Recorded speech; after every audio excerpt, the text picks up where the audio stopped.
not the team that we're used to seeing. A lot of different names in this lineup.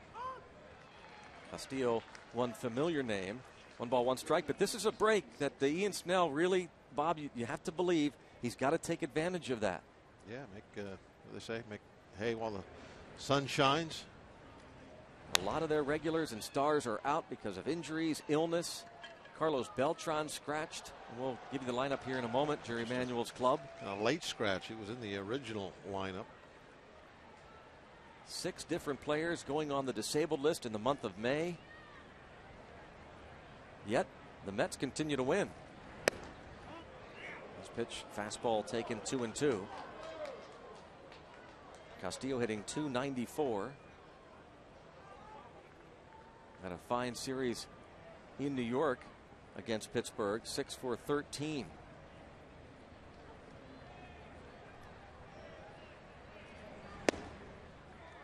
And it's ball 3, full count. The Mets swept that series by scores of 7-3, 10-1, and 8-4. Snell lost the finale of that one against Livan Hernandez. Knocked down. Good start for Snell, not to walk him and to get him out. Rest of the lineup for the New York Mets brought to you by Southwest Airlines. Fernando Martinez will come to the plate, then Daniel Murphy taking over in the 3 spot of the order. Gary Sheffield, 8 career games here at PNC Park, a .406 hitter. David Wright follows, and Jeremy Reed, Wilson Valdez, Brian Schneider, and Livan Hernandez.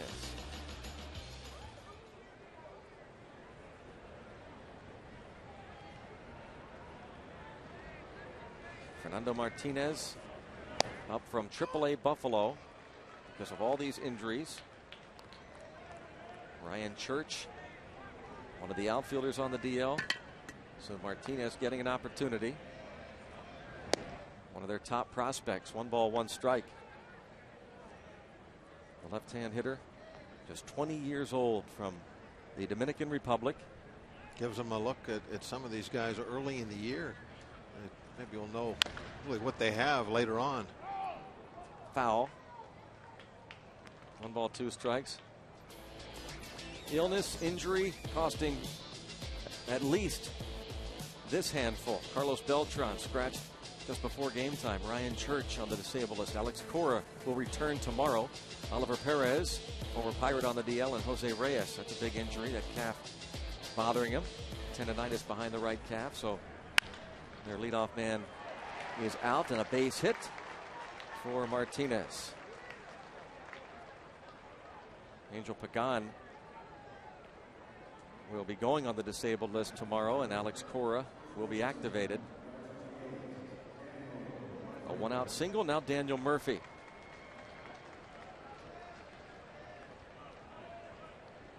Murphy had a career high 5 RBIs against the Washington Nationals the other day. Snell, quick conversation with Jack Wilson.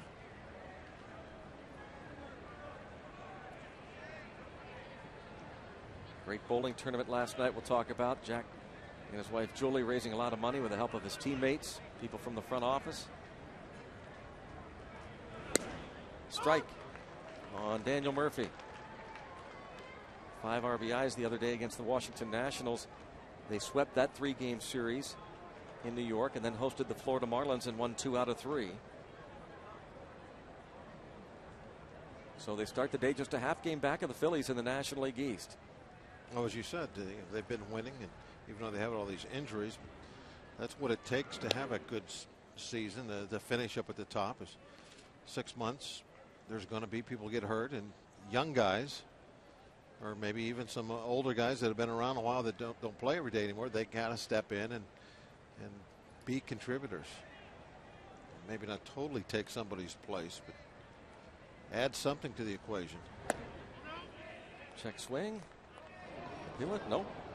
And if those injuries are mainly in your regular players, then that's when the starting rotation really becomes important. There's the check swing.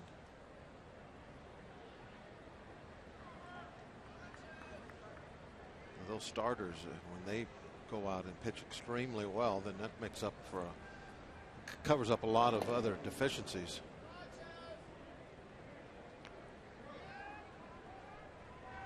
Sheffield, the veteran, on deck.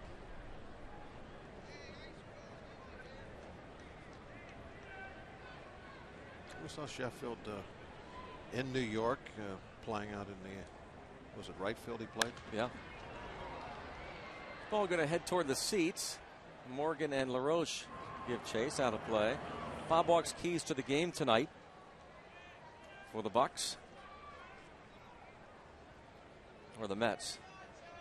Well, I think you know, coming in, they have to realize that we are really scuffling with our offense, and so they're going to look at a number to say, you know, if we can get to this number, then it's going to be very difficult for them to win the game. And they're probably thinking if they can go out and put up 5 or more runs, and you know, what are we going to do? We'll have Bob's keys to the Pirates when the Buccos bat. Runner goes. And no chance once that ball obviously was dropped by Jaramillo. That pitch was way in, and a stolen base for Fernando Martinez. Really, though, for a catcher, this is a better than outside, because as Jaramillo goes to backhand the ball, he closes up his left shoulder and puts him into a throwing position. So as he reaches, the left shoulder closes up, and he's in a very good throwing position, but he just can't find the handle on the baseball. That's the first stolen base for Martinez.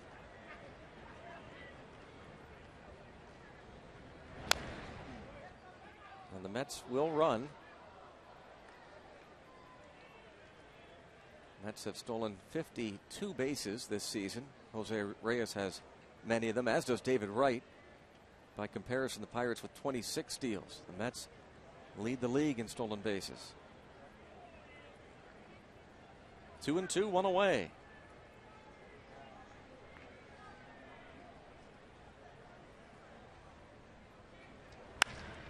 Grounded to Sanchez.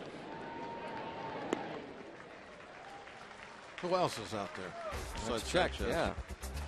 How about the outfield? Morgan, McLeod, Hinsky. You saw Freddie Sanchez handle that. You've seen Jack Wilson, Andy LaRoche, Adam LaRoche on the corners, and Jaramillo behind the plate.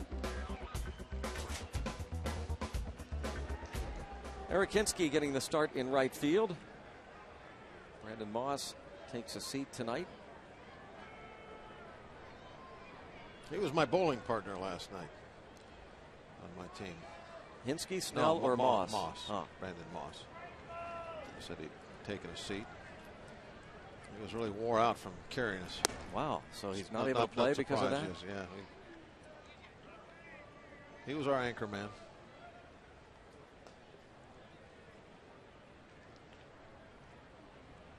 And now Snell talking to Jaramillo.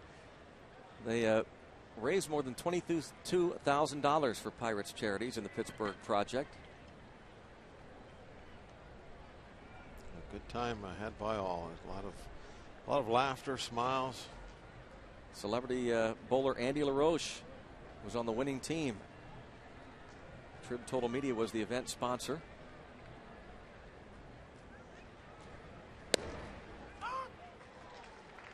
One and one on Sheffield. Digging in. Well, Sheffield, as I said before, played in the outfield against us in New York, and I was kind of surprised he didn't look too bad out there. Made a nice sliding catch on one ball down the line. Sure gives it his all, doesn't he? Mm-hmm. He didn't have to do much with that glove over the American League. He pretty much was just a designated hitter with the Tigers.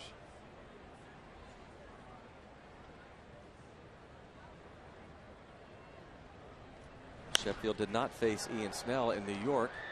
All going to be popped out of play. And because of all the injuries, he starts against the right-hander.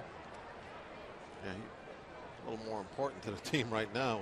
They're running out of bodies. His value is starting to increase. He went 2 for 4 against Paul Mahalam on May the 9th. Middle game of that 3-game series. Sheffield now 40 years old, the 9-time All-Star. A .292 hitter with the New York Mets.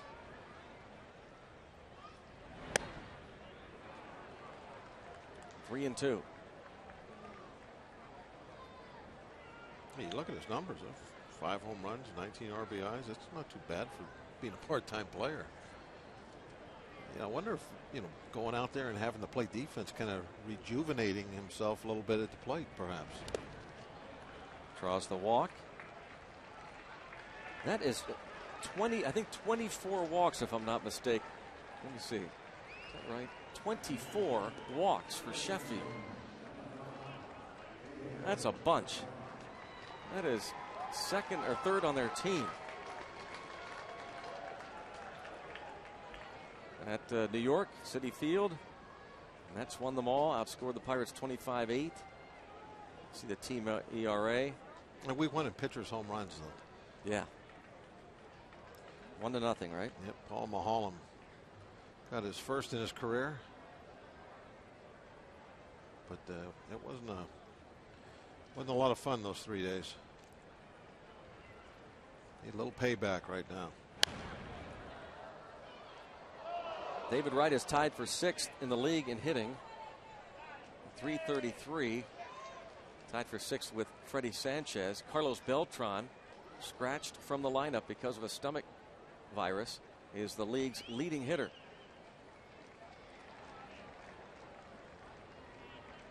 .30 ribbies for David Wright. Good breaking pitch from Snell there, 0-2. Wright taking a fastball swing and a hard slider. I'm going to say a good 6-7 inches from the bat to the baseball. I mean, he missed that one. 6-7 inches on a swing and a miss is a huge amount. That's missing it by a mile. Repeat. Strikes out Wright with 2 aboard. Half inning, the Mets nothing. The Pirates come to bat.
That's 7th. He's behind the plate. Then Jack Wilson and Ian Snell.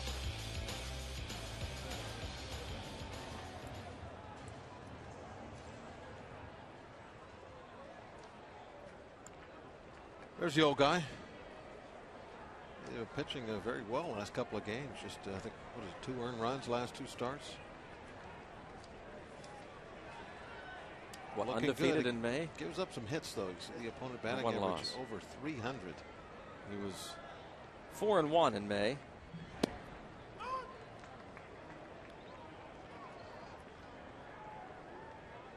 And nothing overpowering whatsoever. He might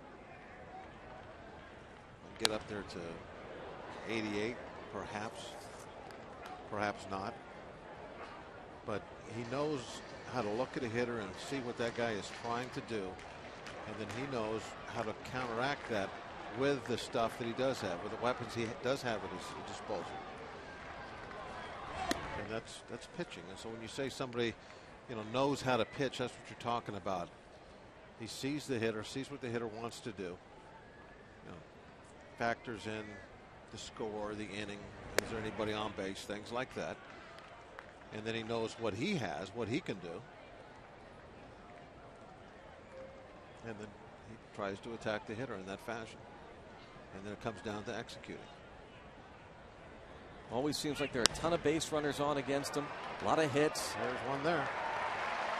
A lot of action. But when the games are over, you look up. Most of the time his team is in the game, despite all the hits. There's the sun setting. Second time in this series we've seen a center fielder at this time in the evening really have a tough time with it. Jeremy Reed. I mean, he no idea. He doesn't know where it is at all. Didn't move.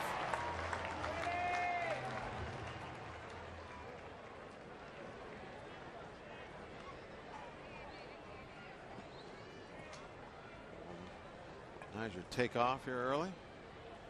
Going to turn the tables on the Mets, use our running game.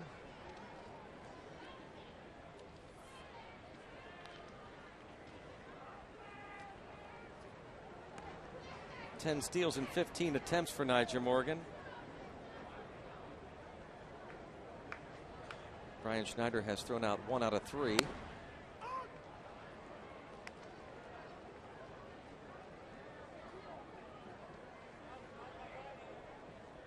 Sanchez, 13 hits in his last 20 at bats. Went 5 for 11 in the series against Houston. And there goes Morgan. Didn't look like he got a great jump, but he's going to get the stolen base. Yeah, he ran on a very slow breaking ball. Hernandez is not real quick to the plate. You see, he got a little bit of a leg kick. That slider breaking away. Looks like somebody on the Mets forgot to tell Wilson Valdez not to do that, not to just assume that Niger Morgan is safe. You see, most middle infielders will keep their eyes on Morgan just in case he overslides. Yeah, that was a good shot there of exactly what Niger's problem can be sometimes. He has to try and anchor himself to the bag with that left foot. Comes in late, hard, and then it's the left foot that he needs to hook onto the bag with. It looked like he kind of hooked it a little bit on Valdez's ankle just to slow himself down a little. Pickoff try, pretty close, but he's back. Let's watch Niger Morgan again. Watch his left foot kind of hook Valdez's ankle. And that, oh, yeah. That's what kept him. If he doesn't catch his ankle, he's off the base. That's not a bad idea. He's been looking for something other than the bag, because that hasn't worked. Yeah. Use the doggone infielder's leg. 2-2 now. Freddie trying to throw at the third, or trying to move throw at the third, trying to move Niger to third base. Key to the game: get on board first, or get on the scoreboard first. That is important to the Pirates, important to everybody, but the Pirates this year are excellent, 18-9 when they score first. There's a reason why every team has that good number when they score first. Is it starts putting the pitcher in a bad situation, because now everybody starts the game, they think they got 1 or 2 runs to play with. You use them up early. What a job that was by Sanchez. Got him over there. Magician with that bat. If you use up 1 or 2 of those runs early in the first, second inning, now you start thinking, well, I can't give up anymore, which is the right thing to think about. And you start trying to make perfect pitches. And now maybe you're falling behind the count. You're trying to get defensive. There's Freddie inside outing that ball.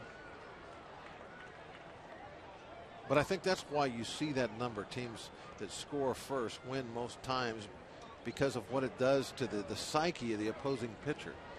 Now he puts him on the defensive, and he tries to be more perfect than he really should be, because in his mind he's lost that little cushion, those runs that he had to play with. He lost them right away. Now he's got to stay out there for 5 or 6 more innings and put up zeros. So he tries to always be hitting corners, never being real aggressive with the strike zone, and then things really can get away from him. Infield in. A chance for the Pirates to get on board first as Sanchez did his job. Pirates trying to manufacture one here. Use the speed of Nyjer Morgan. The base hit, the stolen base. I think this kind of shows, the opposing manager what he thinks about falling behind early. Yeah. And just about everybody will do this with one out. With nobody out, they'll play the infield back. But with one out, they'll go ahead and risk it and bring the infield in. What they're risking, of course, is a little hit like the one that beat us yesterday, the little blooper that barely gets to the outfield grass, but because the infielders are in, they can't catch.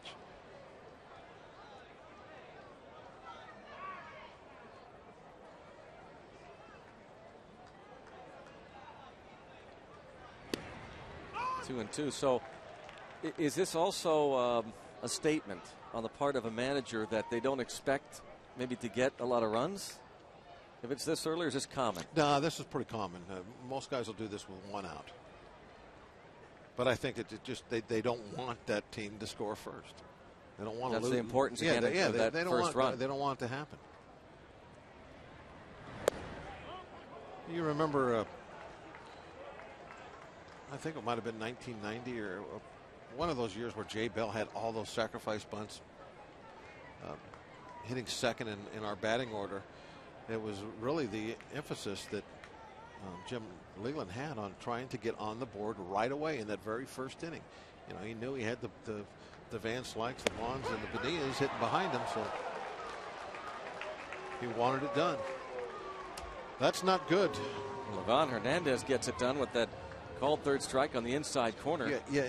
You hate to see a strike three with a runner at third and only one out, but you really hate to see it when it's called. Now, sure, the ball might have been inside, but in that situation, I would think, you're like, anything close, I got to get put in play. I can't let the umpire take the bat out of my hand.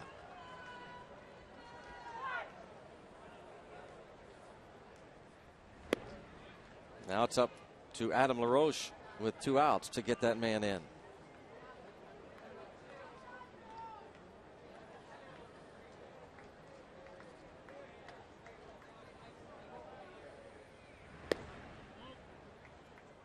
Two and 0.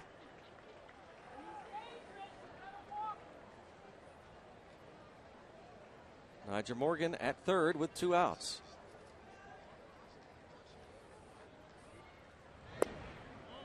One of the problems with our offense, Greg, I think it's been so up and down is because we don't hit a lot of home runs. So we have to manufacture runs. And, when somebody like a Nyjer Morgan goes into a little bit of a slump, doesn't quite set the table, then that has a big effect on us as far as scoring. And we really need Adam to start hitting a few more long balls, get on a little bit of a roll in that regard. And I think that'll smooth out. If we start getting a little more power into this lineup, that'll smooth out some of those dips in our offensive production that we seem to be falling into all the time. Drive to center. Maybe for LaRoche. No. Short of the wall. Reed makes the catch. LaRoche drives it to dead center. The Pirates leave a man. 0-0 after 1.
home runs, and he was hoping. Stay in here. That's what he's hoping for. You talk to him. Your little body language, all that stuff.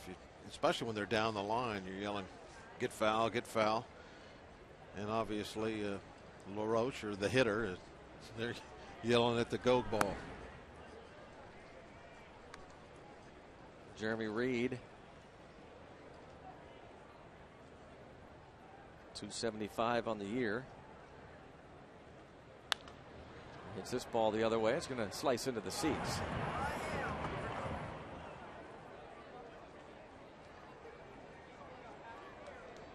Now, Reed was not in the starting lineup originally. It was Carlos Beltran.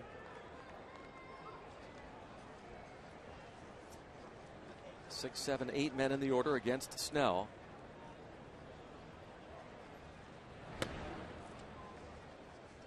Two balls and a strike.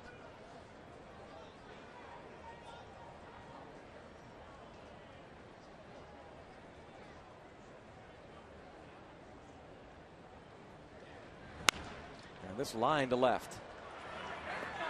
Jeremy Reed will have himself a double.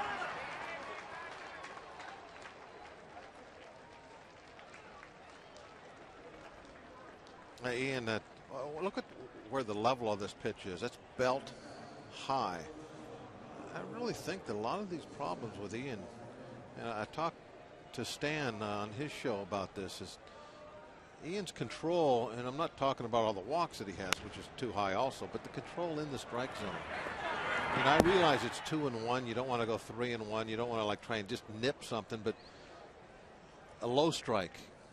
Get the ball down. It just, don't throw for left or right. Throw for the middle plate, but throw it knee high.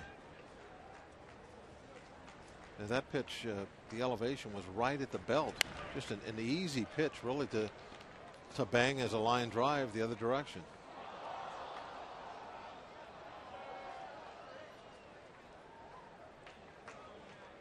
Wilson Valdez. I feel kind of bad for you because it's like everything now that happens negative, we're like picking it apart. Yeah. Oh, it's this, it's that, it's this, it's that. And it's just a situation you get yourself into when you. Well, it's like a hitter in a slump. Yeah. Everybody is looking for the answer. But you hope so desperately almost that they find an answer and find it soon, because Snell, his physically leash has to be shortened up. Physically, what he can bring to the table. His fastball, it's got velocity. Maybe he's not always overpowering, but he's always in the low 90s. He can move. When he throws two seamers, he's got good movement. Ball hit hard to the gap in left center field. And Wilson Valdez going to give the Mets the lead. He's thinking 3. And he is going to make it with a triple. That was a little closer than I thought it was going to be. Good relay throw. A double and a triple to give the Mets the lead in the second. Again, look at the location. I mean, it's just a little bit below the belt that time, but it's a breaking ball, and you want it to be away, I'm sure. And he hung it right over the inside half of the plate. That's not where you want to throw it. And here you can see the play was actually a little on the close side because of an excellent one-hop relay throw right on the bag. Not sure who to give credit to that throw from, but that was a nice one. I think it was Jack. Brian Schneider now as Jeremy Reed doubles, Wilson Valdez triples. Infield in, Jaramillo. I'd say that's always been, there's a number of things that Jack does very well on defense, but going out on relays is definitely one of his strengths. He's so quick, he doesn't get around, get the ball, turn and look and wonder what to do with it. He knows exactly what he's doing as he's catching the ball. It's all in one motion. He's throwing it. Never has to think. Base hit, and it's 2-0. You're playing defense out there. The time to think about what you were going to do with the ball is way before you ever get your hands on it. All those decisions have to be made. Here's the pitch again. Look at that belt high. I mean, that's right down the middle. At least in these last 3 hits, it's definitely all about location, nothing else. The 2 belt high pitches and then another one just a little below the belt, a little breaking ball that hung right over the inside half of the plate. You can throw in breaking balls, they're unless you have some kind of real purpose in mind on why you want to throw it inside, and I guess there is a rare occasion you'd want to do that. Some guys will try and bring it in over that side, especially with a left-hand hitter up. They call that backdooring it. But most of the time, the breaking ball is supposed to start on the outside edge and then just kind of move away a little, so that the hitter, if he does get a hold of it, it's out on the end of the bat. Well, they will sacrifice here. That's why they started referring to that pitch as a hanger, because it doesn't really do anything. It just like hangs there in the air. It doesn't really break down and away like it should. You can't assume Hernandez is going to just bunt it and lay one in there with nothing on it, because he can handle the bat a little bit.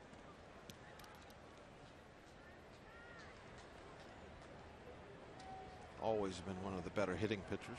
5 bunts this season for Livan Hernandez.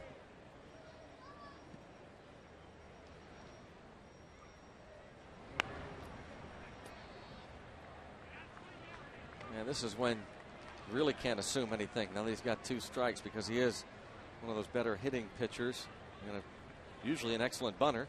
Looking down at Razor Shines, the third base coach. Well, try and strike him out now. Throw your best strike 3 hard biting curveball and make sure it's not hanging.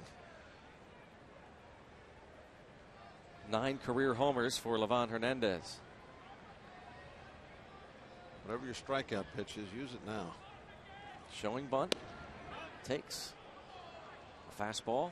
1-2.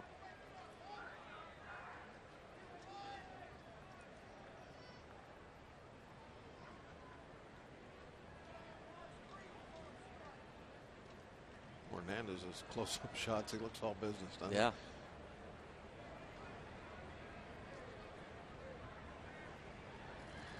He? Not bunting, and possible double play ball. A little trouble, but doesn't matter. Sanchez not able to get it out of the glove cleanly, but with Hernandez running, they turn 2. They went with the breaking ball and put it in a good spot.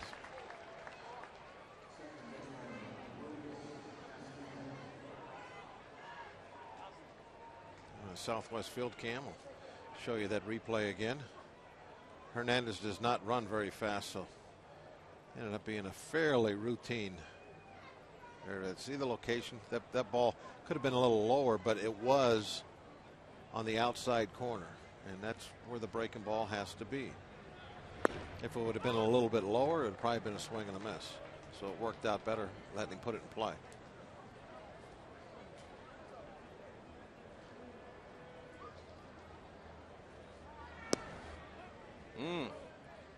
Didn't miss by much. 1 ball, 1 strike on Castillo. 2 for 13 in his career against Snell.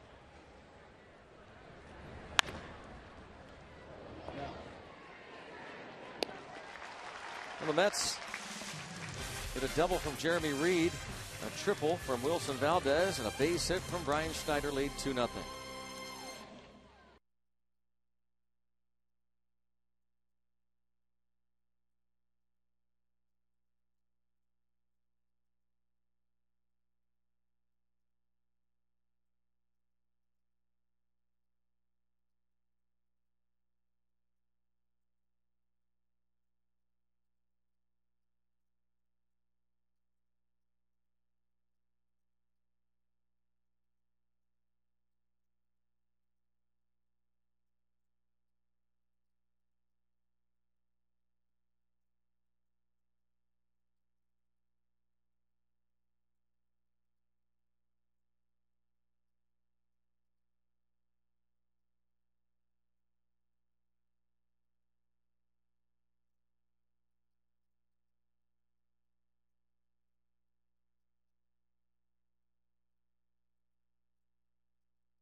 He and Ian Snell were out a couple days ago, working well before the game, using that plastic dummy, simulated batter, trying to figure out something for Ian Snell. Eric Hinsky in the lineup. Takes ball one from Livan Hernandez. Well, that would have been, I think, an easy inning for Joe to discuss with it, because you can definitely see elevation of pitches from that dugout. It's eye level to you. And I'm sure that Joe was looking at those belt high pitches heading out the other direction with velocity. And you gotta get out of that in between area. Either get the pitchers down or get them up above the letters. Try and get some foul balls, some pop flies, swings and misses up there.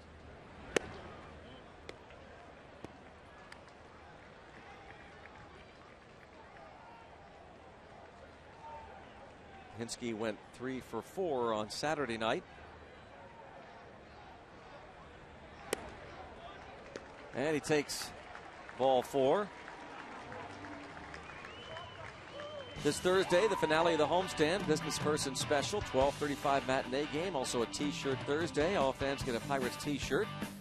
Go to Pirates.com or call 1-800-BUY-BUCKS and come out early and head out to the Hall of Fame Club in left field, the Trib Total Media Hall of Fame Club. And get some autographs from former Pirates Stan Belinda, Chris Peters, and Elroy Face this Thursday.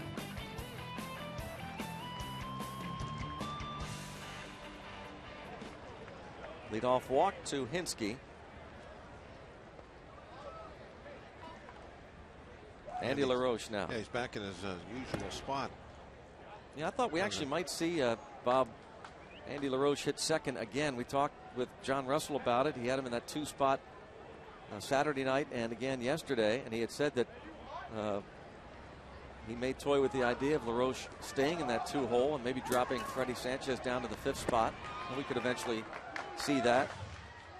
2-0 the count. He's got Andy LaRoche hitting 6th, with Hinsky hitting 5th. The one guy really that hasn't changed all that much in terms of where he hits in the lineup is Adam LaRoche. Usually sticks with him in that cleanup spot. 2-0 the count. And a strike. Well, he's been toying with it a lot of late, so maybe that's the next place he'll maybe experiment around with, is the number 4 spot. Adam LaRoche has hit 5th as well. When Domet is healthy, of course, he'll hit 5th.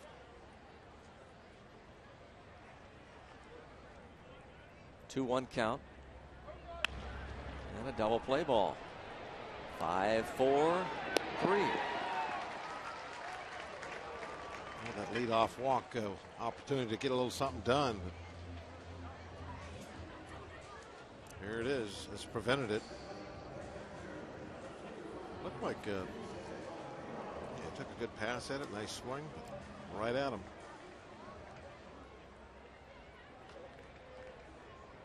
Well, I'd like to have seen that one hooked right inside the bag. So would Andy. Jaramillo batting from the left side. That's where we saw Andy so much last year, trying to pull that ball, hitting balls to third baseman. He's been a different hitter. The reason he's been so consistent is because he uses the center of the field constantly.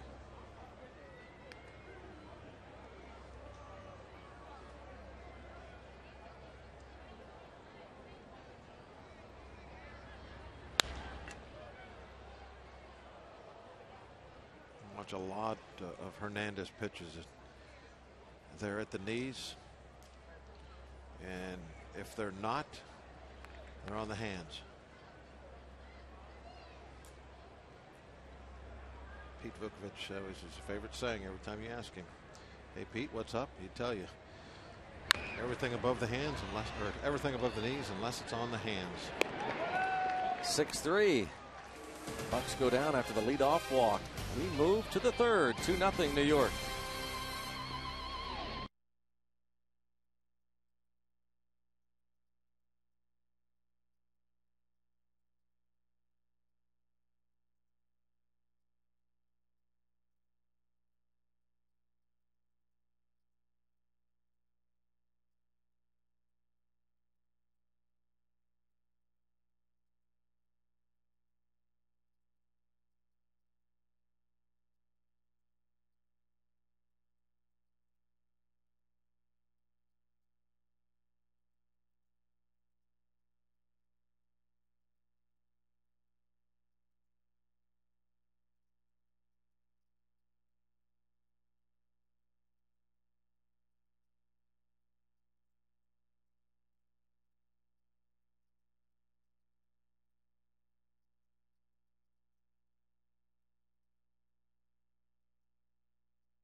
field.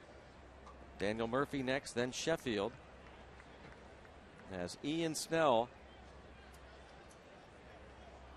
tries to put up zeros the rest of the way.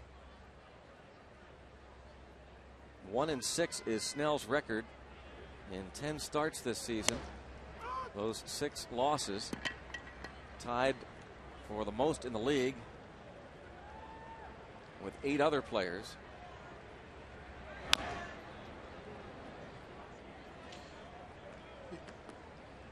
You know, that two-seam fastball, Greg, that Ian possesses, that might be a direction that he ends up having to go to more and more. Might pay off for him, because if you don't have the control that you need to really spot that four-seam fastball, two-seamer can get you out of a lot of jams, because then all you have to worry about is just downstairs with it. It's not that, I mean, it's important left and right, but not as crucial as just keeping it on the knees. It makes you just focus down, down, down, and try to get the ground balls. Well, he doesn't use it much at all. That's one right there. What he started him off with strike one. I think that was a two-seamer that he just threw middle of the plate downstairs. I wonder if Joe Kerrigan's trying to encourage that. But just two-seamers, work at the knees. Don't give so much thought to it, you know, trying to do anything but throw low strikes with it. That will be the call for the changeup. There's your curveball.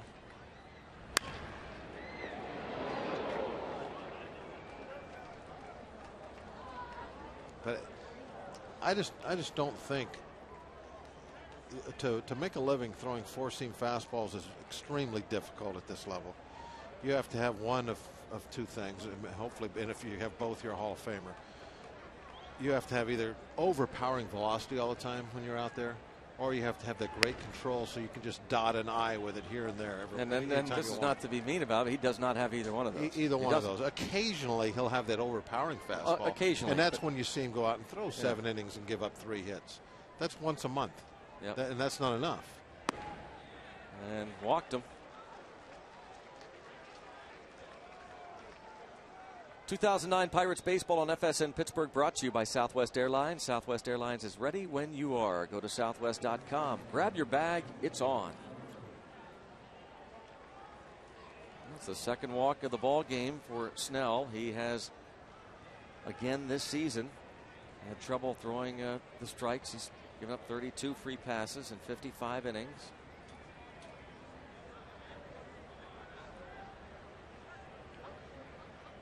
There was the wiggling of the finger. I saw it twirling by Jaramillo. There's a two-seam fastball, but he didn't get that one down. He left that up. That was another belt high pitch. And instead of sink, when you elevate it, it just runs off the plate in that case.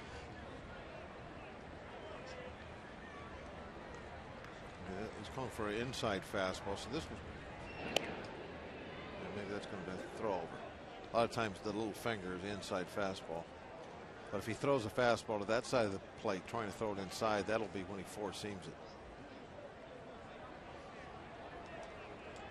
Murphy studying the signs from Razor Shines. There's the same sign. Now, is that inside fastball or another throw to first?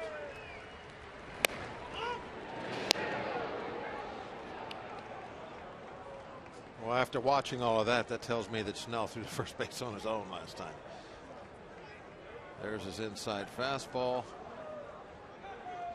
And Jaramillo was planning the entire time throwing down.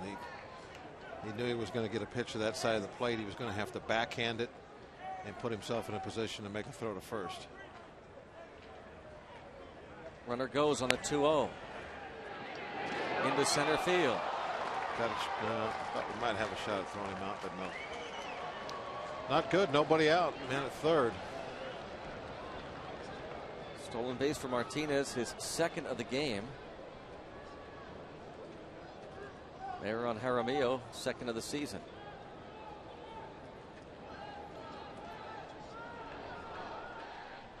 Very poor throw to second base. And now the Pirate infield will play back.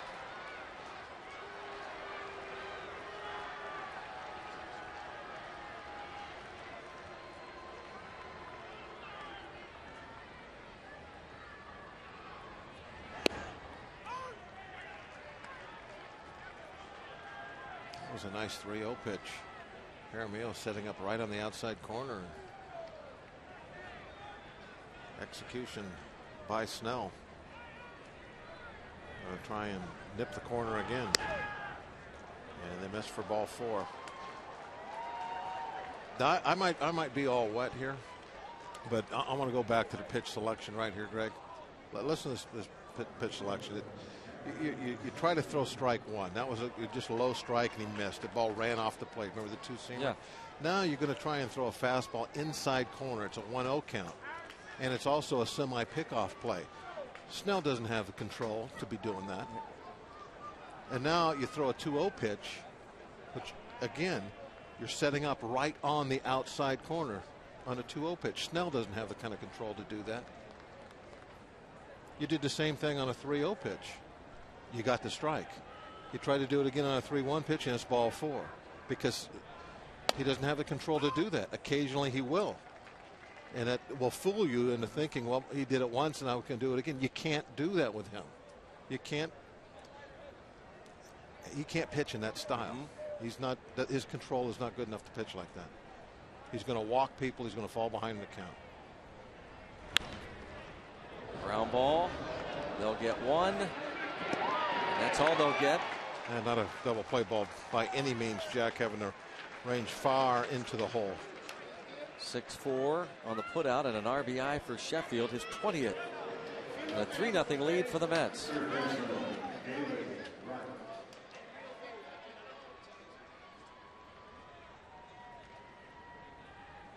David Wright in the first inning struck out. He went to the whip.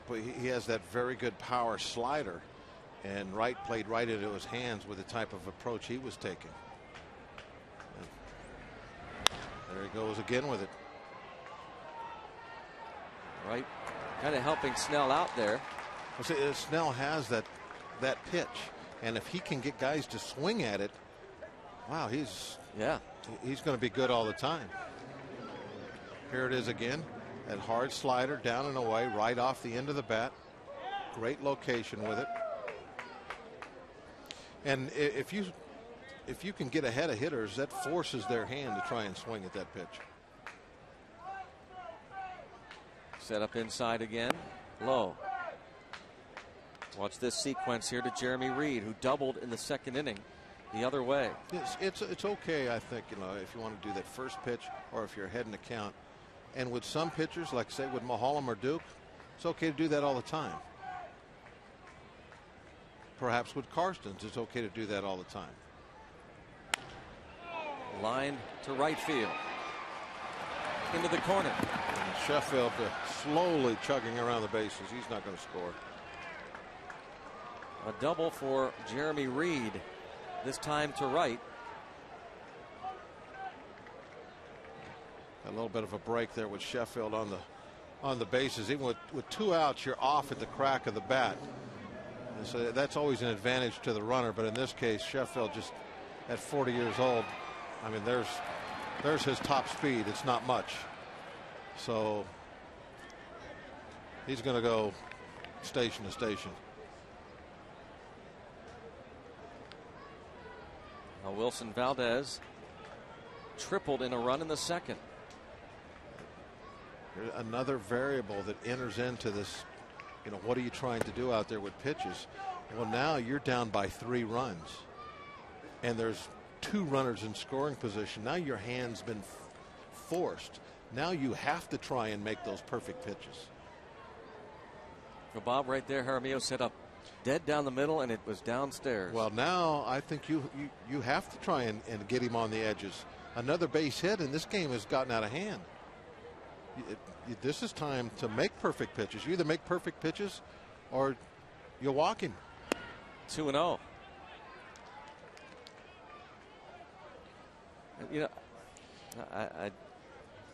I cannot.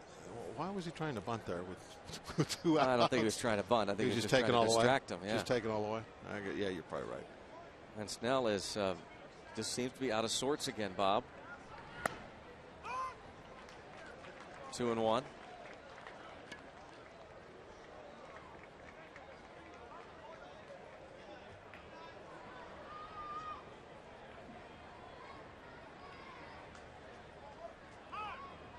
Well, he's in a very tough spot now because he's fallen behind 3-0, as I said. And now he's a base hit away from getting the game getting out of hand, down by 5 runs. And he's already thrown a ton of pitches, and he's only in the 3rd inning.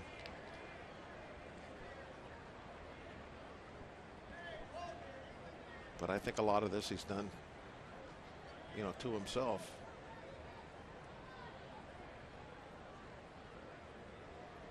And Jaramillo's moved inside.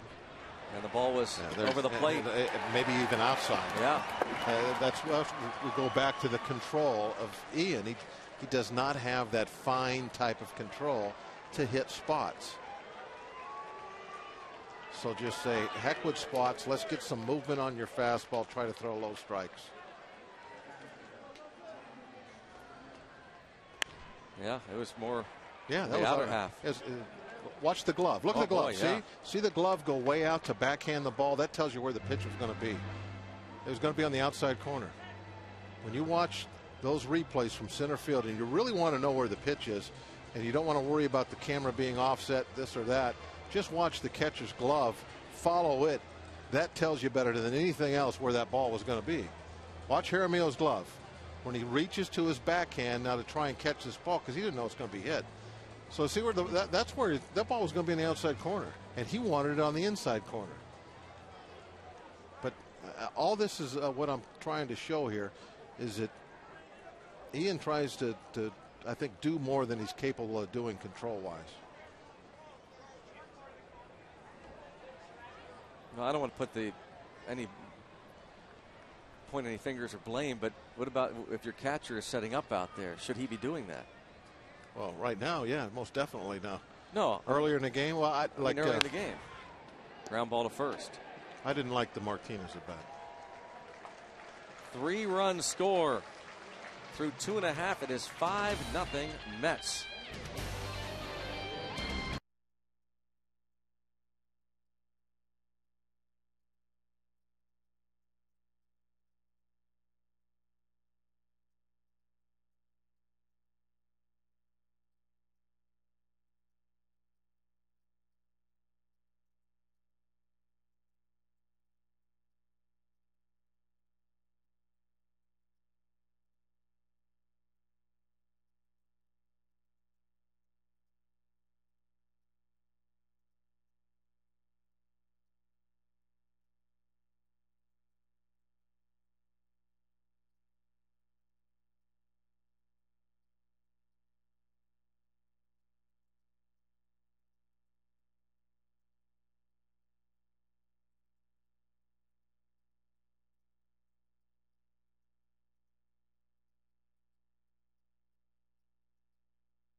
And by Day Automotive, we're going to make your day. 5-0 going to the bottom half of the 3rd inning. Livan Hernandez facing Jack Wilson, and a strike. High strike called from home plate umpire Scott Berry.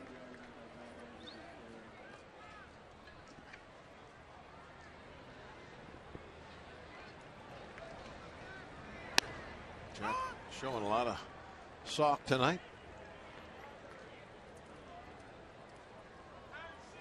You know why some hitters like to wear socks like that? I mean, used to. Hardly anybody does it anymore. But they thought it gave them an advantage as far as the strike zone. It made their knees look like they were higher, and they wouldn't get so many low pitches called strikes. So they get those pants up as high as they could. Nowadays, most times they do it to break themselves out of slumps, change things up. Jack Wilson 2 for 11 in that series against Houston. Jack Wilson, when that last out was made, the Pirates went back to the dugout, going over to Ian Snell.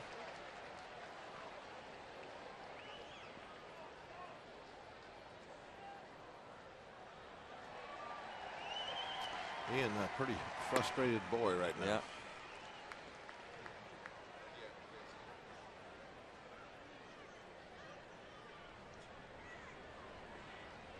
I mean, you know, we talked about it. He reads the quotes just like everybody else. He knows that the hourglass has been turned over and the sand is running out, and he's got to show that he can do it.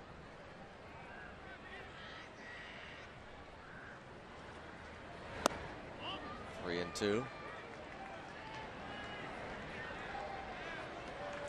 Well, Neil Huntington said yesterday on his radio show that he thinks they're close, but eventually close isn't good enough. Ball off Hernandez, and maybe this will get something started. Leadoff hit.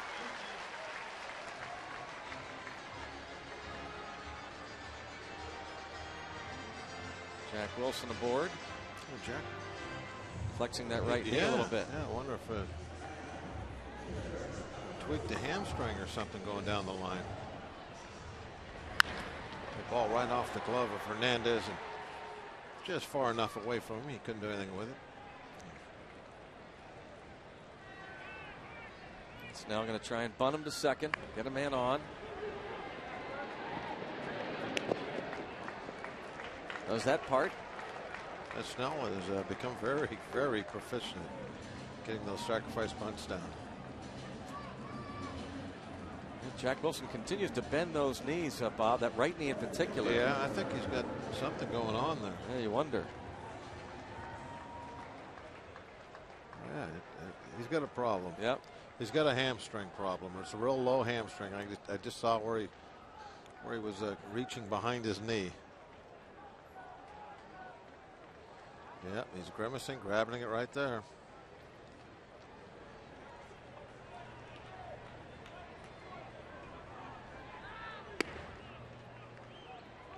Ball one on Nyjer Morgan.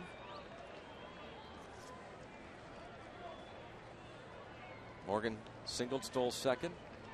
And we'll be watching Jack Wilson closely when he goes back to the dugout.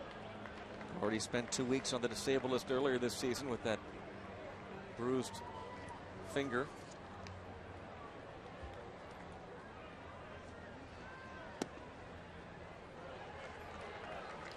Three and 0 the count.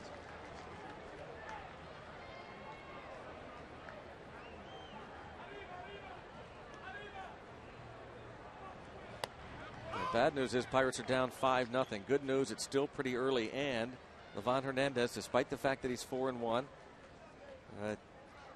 he can give up his share of hits and runs. The Cardinals scored 7 in 4 1/3 off Livan Hernandez back on April the 23rd.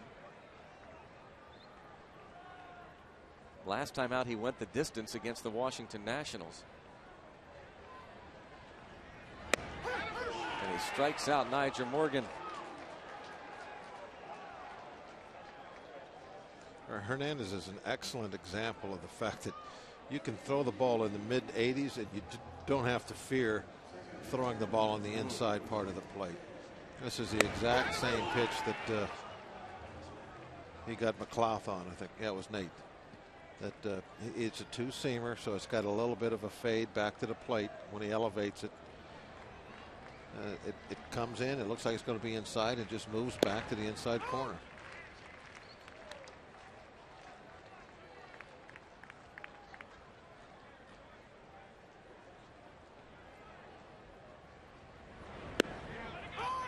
Big, slow, 66 mile an hour curveball. Throwing everything in Freddie Sanchez. Well, Freddie can hit everything, yeah. So doesn't matter. There's it's 86. He tried to hump up on a fastball that time, but he's fun to watch because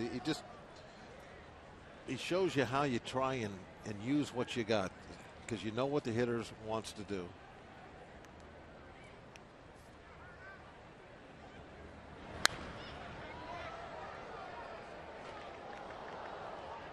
He's got ahead with that all that slow junk. You know, now he can use his fastball in and out both sides of the plate, and he's going to dot some eyes with it.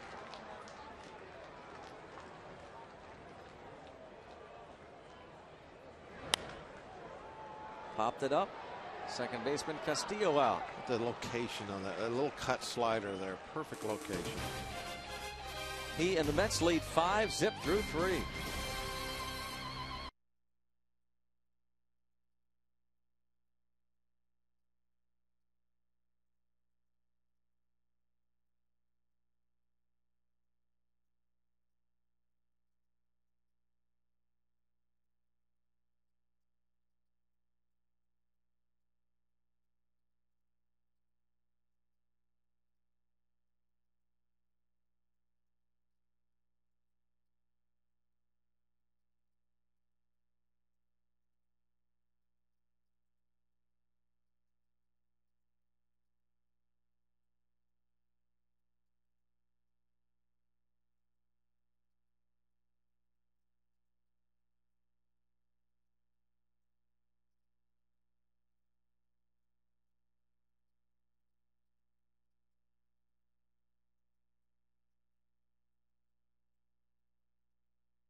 Who was the National League co-MVPs in co-MVP in 1979 with Willie Stargell?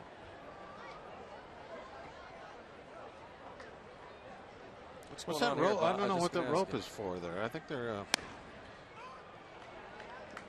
just tied themselves off to the buoy. What, it's like a channel buoy. Those things like markers. Why would you do that?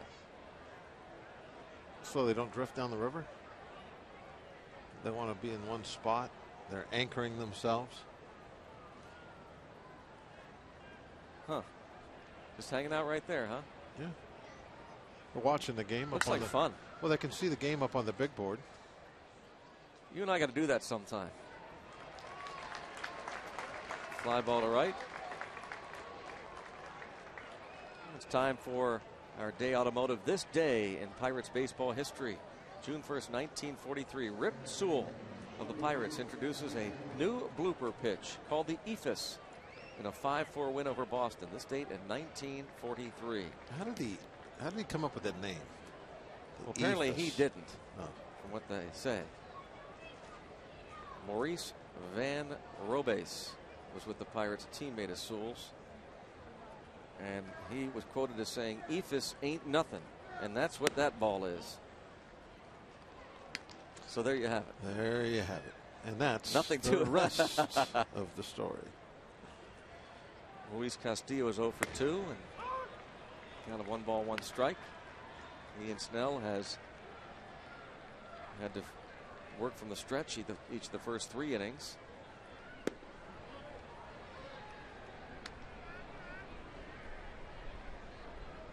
Ian Snell 1-6, 5.43 ERA last year, 7-12 ERA of 5.42. Well, throughout his struggles this evening,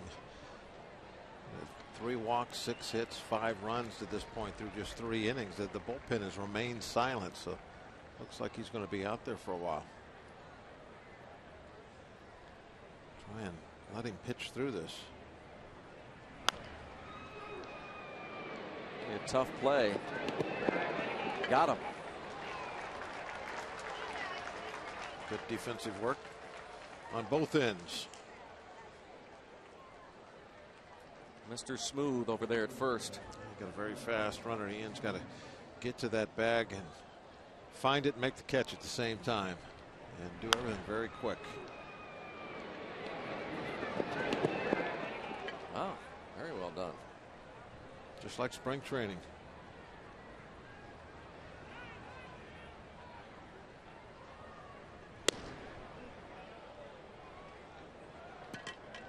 Fernando Martinez has singled, walked, stolen 2, scored a run.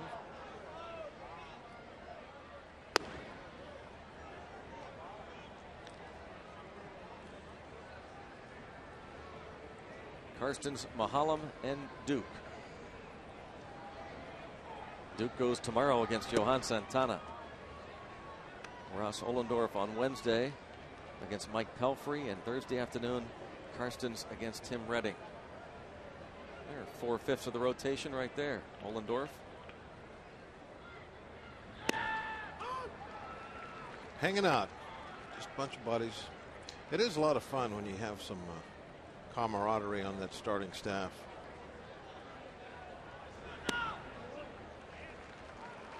And just can't get on a roll. Hit 2 real quick outs. And then 5-pitch walk. That is another pattern we have seen from Snell, where he seems to get the first 2 outs rather quickly.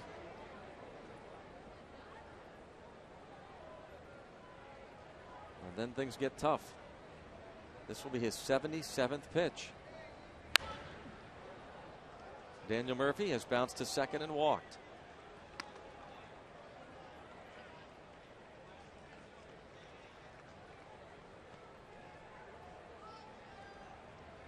Ian Snell won 14 games his first full year in the big leagues 3 years ago. Though he lost 5 fewer games the following season, he lowered his ERA.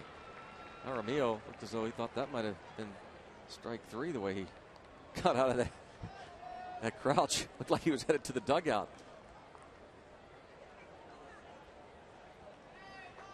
Yeah, he thought that was strike 3.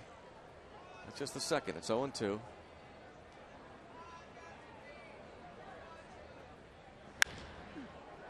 And to center field, McLeod.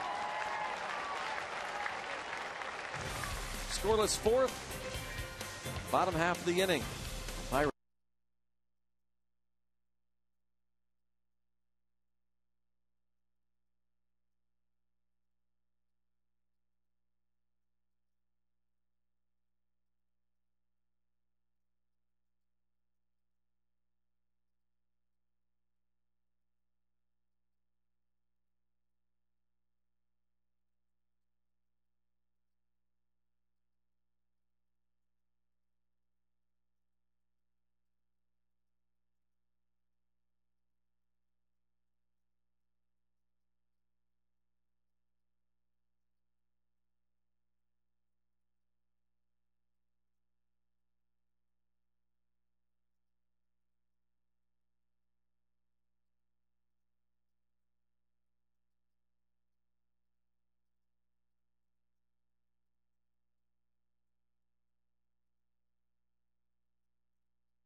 Five nothing bottom of the 4th inning. Nate McLeod leads off. Talk all you want to about Livan Hernandez giving up a lot of hits over his career. You got to get to work on him here. Down 5 This offense has been very sporadic, was certainly in May.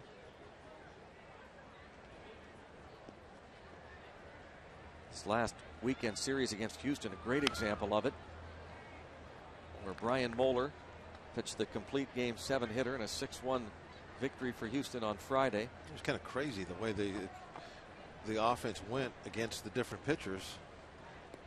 Wandy Rodriguez, who had the lowest ERA in the league the following night, knocked him out of the game early. Gave up 5 runs in less than 5 innings. Pirates collected 13 hits, won 7-4 in front of a sellout crowd Saturday night, and then yesterday able to muster only 4 hits all day, and McLeod had 2 of them.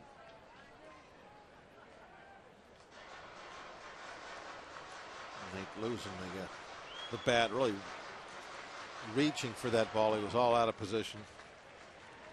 Well, almost like an emergency swing on to get a piece and stay alive, and he did. Watching the Stanley Cup Finals very closely, and this Muskegon, Michigan native, a huge Red Wings fan.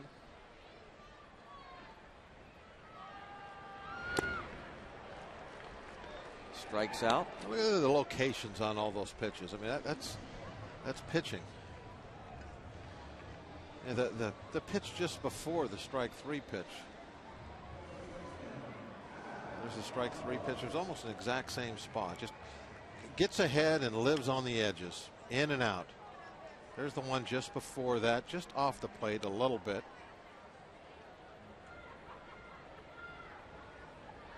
But that's where Hernandez is, and where Snell would like to be. He would like to have that kind of control. Not that Snell doesn't show that ability at times, but there's no consistency there.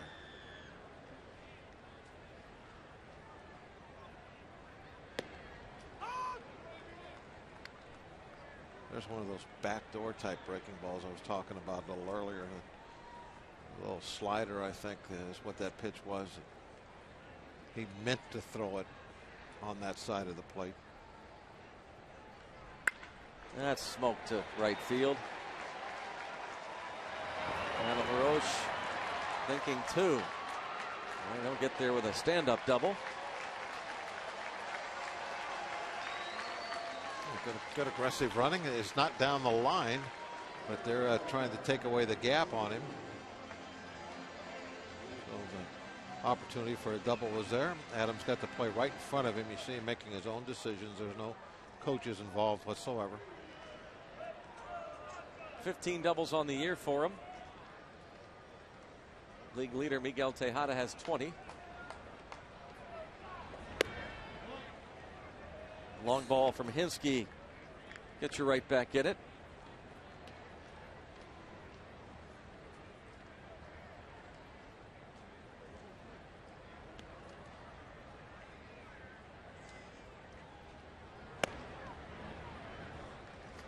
Two and 0.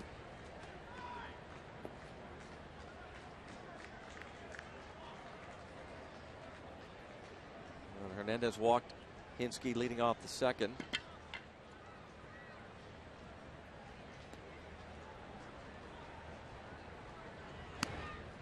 Hinsky is a very patient hitter.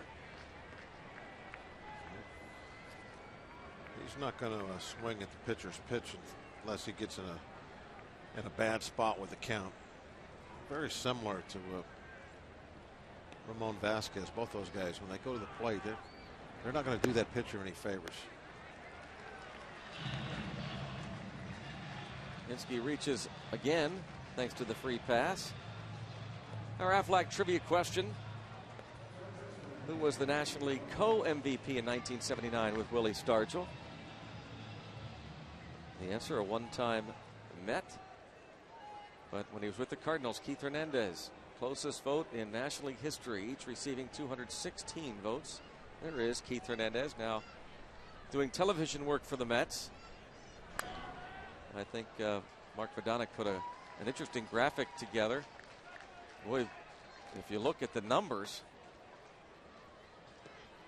You know, so you look at Keith, that shot there. Yeah. His hair, he still has hardly any gray That's at all. Amazing. It is almost amazing. no gray.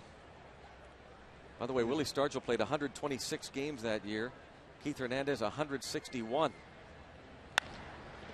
Fly ball toward the gap in right center field, and Andy LaRoche will bring home, well, he'll bring home more than one because Reed fumbles the ball a couple of times. Andy LaRoche into third base. Pirates get two. The two important things there. Remember last time he tried to pull, roll the wrist, put it on the ground. Now he's back to using the center field again. And it goes up that right center gap for extra bases, and there's only one out. Jeremy Reed has all kinds of trouble here. Now, excuse me. The reason I bring up one out is that's when you want to roll the dice and try to get the third. So as soon as he sees the ball bungled out in the outfield, he just turns and makes his move to third base. It's a big deal to get there with one out. Infield will concede a run. Jason Jaramillo at the plate.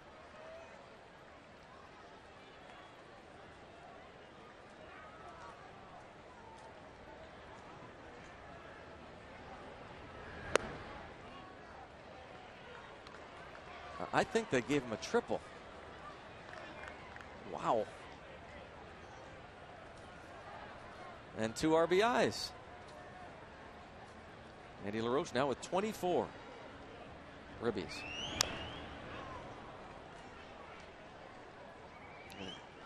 Jaramillo not showing a lot of patience there. Here goes Andy.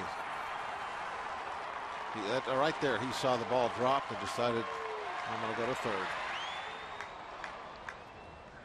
And 1-800 Safe Auto reminds you that you're safe at home with Safe Auto, proudly supporting the Obadiah Cole Foundation for prostate cancer screening and awareness. Early detection is the cure.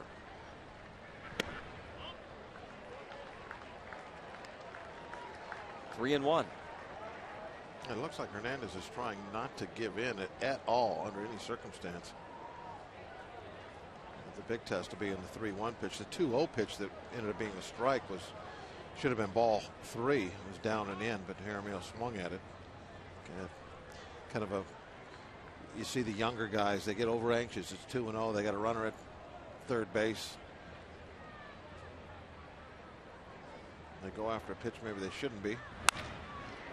Ground ball, nice stop there by Murphy. And Hernandez gets to the bag. Jaramillo gets the RBI, and it's a 5-3 ball game. Yeah, he did give in. He gave Jaramillo something to hit, and Jaramillo did the job. There's your location.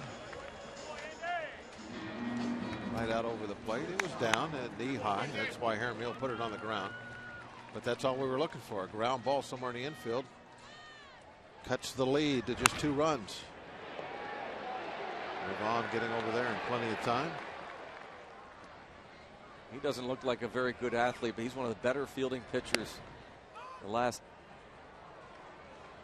since he's been playing. He's got great hand-eye coordination. That's why he's a much better than average hitter also. Jack Wilson.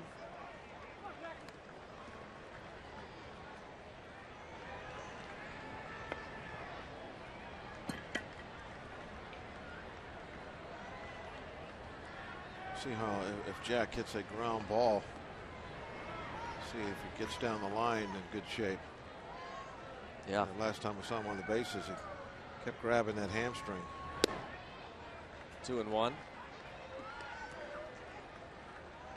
Reached on the base hit off of Hernandez's glove leading off the 3rd inning, and then grabbed that hamstring. 2-1, 2 outs, and 3 runs in. Fly ball to left. Over is Martinez. With a short porch in left field, but the catch is made. The Pirates get 3.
Best available field box seat for just $10. For more details, visit Pirates.com or call 1-800-BUY-BUCKS. Student discount days.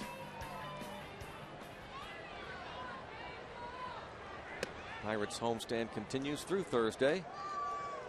Gary Sheffield has walked and driven in a run on a fielder's choice.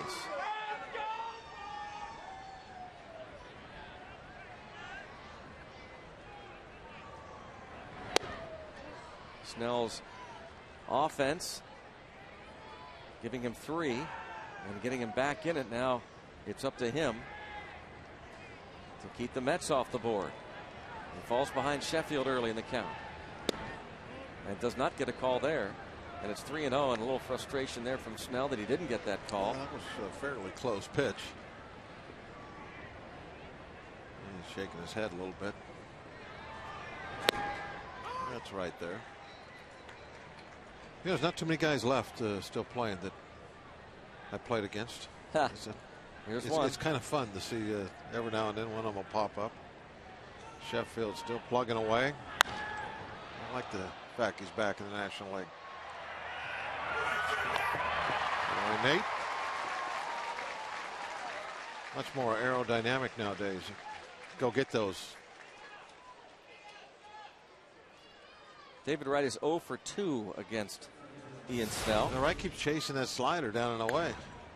There's the low fastball. He missed that one by about 6 inches. Missed that one for strike 3. Last time up, just off the end of the bat, same slider. A little pop up. So is there any reason not to continue to go after him with that slider then? No, not unless he quits swinging at it. Fastball, strike 1. That'll make him swing at it now.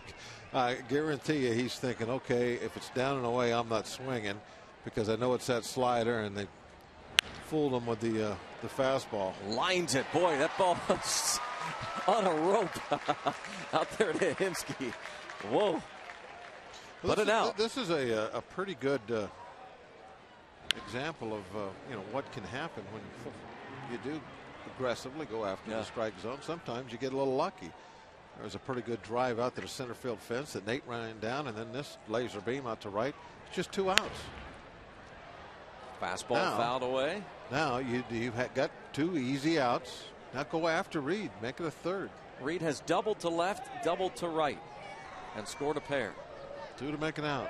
Have an easy inning.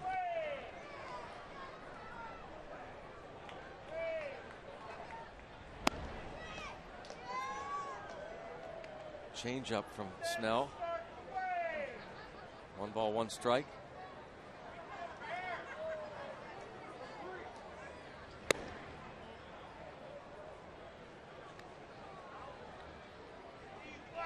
Late addition.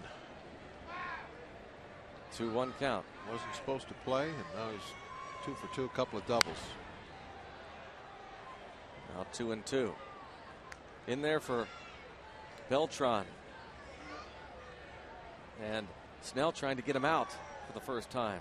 It's one of those things when it happens, you say, it always happens.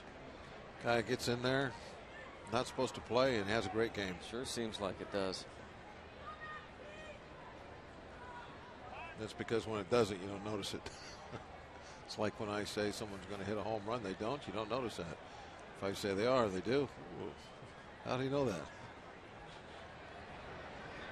At least that's what you think.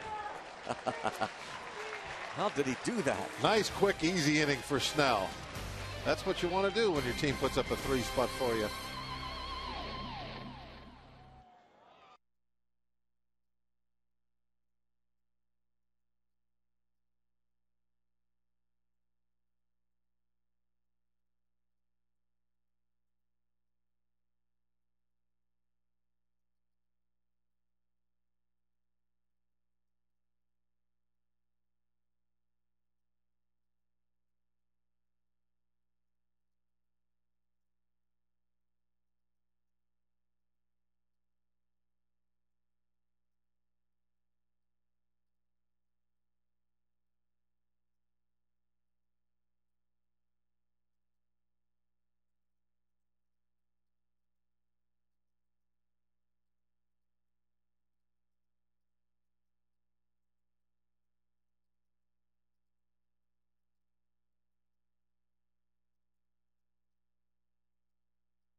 Bottom of the fifth. Boy, is Snell feeling much better about things. Before he went to the plate, he was yucking it up with the home plate umpire Scott Barry, and he was just talking with Brian Schneider, so he's definitely feeling better after retiring the Mets 1-2-3 in the top of the fifth. A little bit better mindset. And you get those 3 runs, and then you put up a 0, and the momentum has changed a little bit.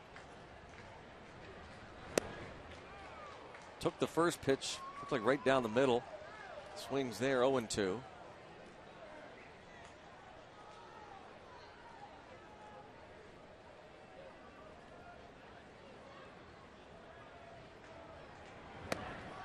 Quick work of Snell. Once Hernandez gets in front of him with that first pitch, then he's toast in, because now he's going to get a couple bad breaking balls, and that best pitch is that first one. Time to check out the Verizon Wireless Road Ahead, Pirates' upcoming games and TV schedule. Mets in town for 3 more here at PNC Park. 7 o'clock on FSN for tomorrow and Wednesday night's games. Thursday afternoon, 12:35. Then on to Houston.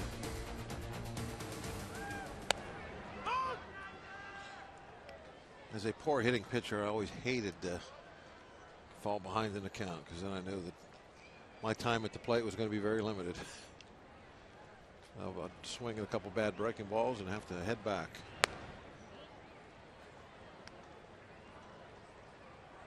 But get your 3 swings, and you never know.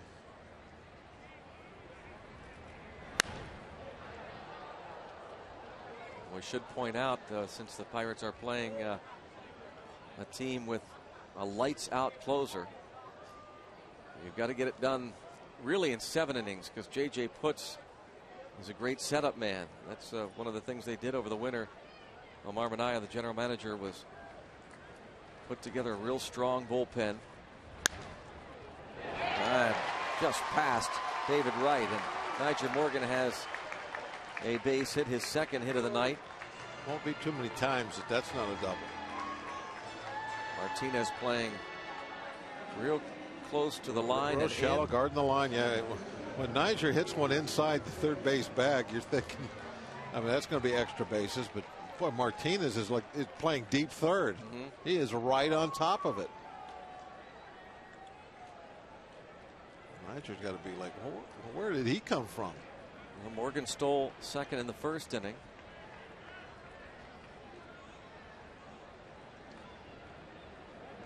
He's got a big lead.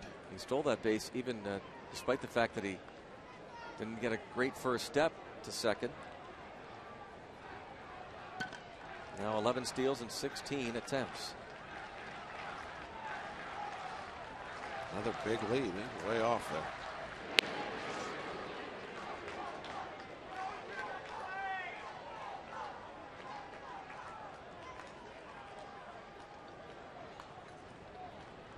Look at that.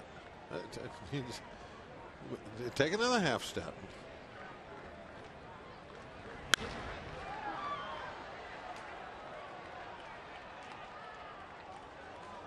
I'm watching right now, taking a look at Niger as he was going back. He glanced down at the dirt right about where he's going to set up his feet. I don't know if he has green light yet, but I think he wants to run. He's checking the signs. He would love to pick an off-speed pitch. Good lead. Nothing. Off Wright's glove. The shortstop is there. What a great play that was by Valdez. I don't think I've ever seen a 5-6-4-3 double play. That would have been a first. Every now and then you still get to see a first. That would have been one.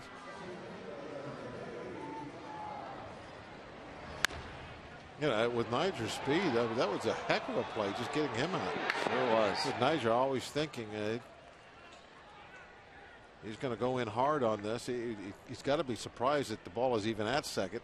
He uses his head, goes in feet first, and tries to take out the pivot man.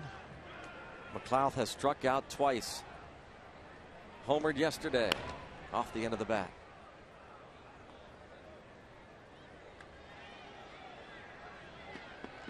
Nate has such a good, simple swing. It's odd to see him in kind of a prolonged type slump. Not a whole lot that can go wrong with him.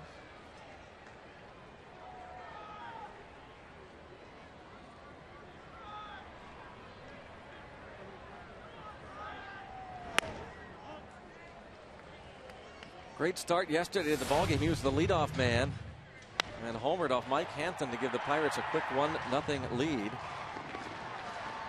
His 9th home run of the season.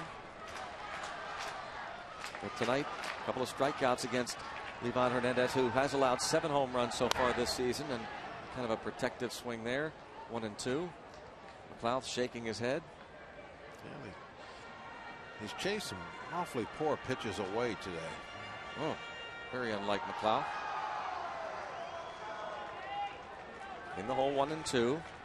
Sanchez at on. some point, he's going to throw that little two-seamer back inside, try to freeze him. There it is. Exactly. He didn't get the call this time. That was the same pitch he struck out on, the little two-seamer that has the movement coming back. That you could almost, well, you can't predict that it was coming. There it was, and he did not get the call. First inning, exactly what happened to McLeod. See, that's one of those. Now, if it was strike 3, you would say, well, how did he know that?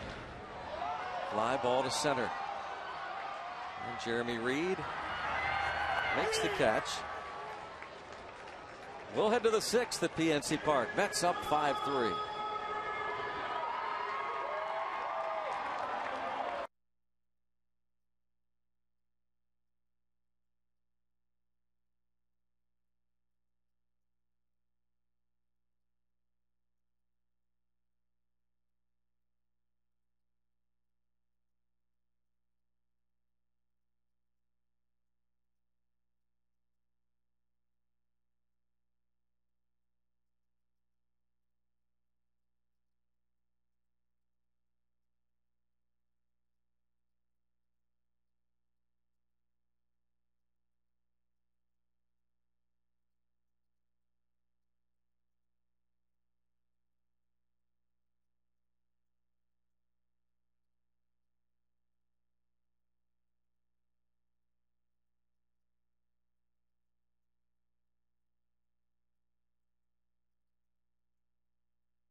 AT&T, the nation's fastest 3G network. AT&T, your world delivered. Wilson Valdez has tripled and doubled.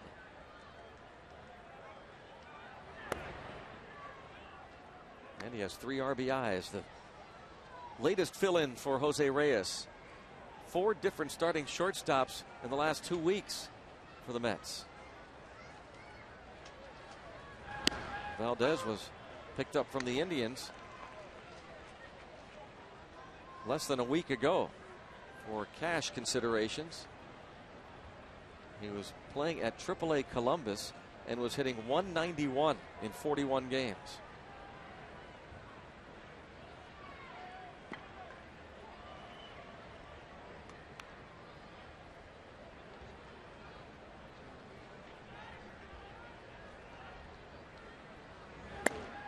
Did he go?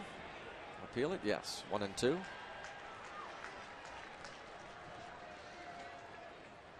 Always ask.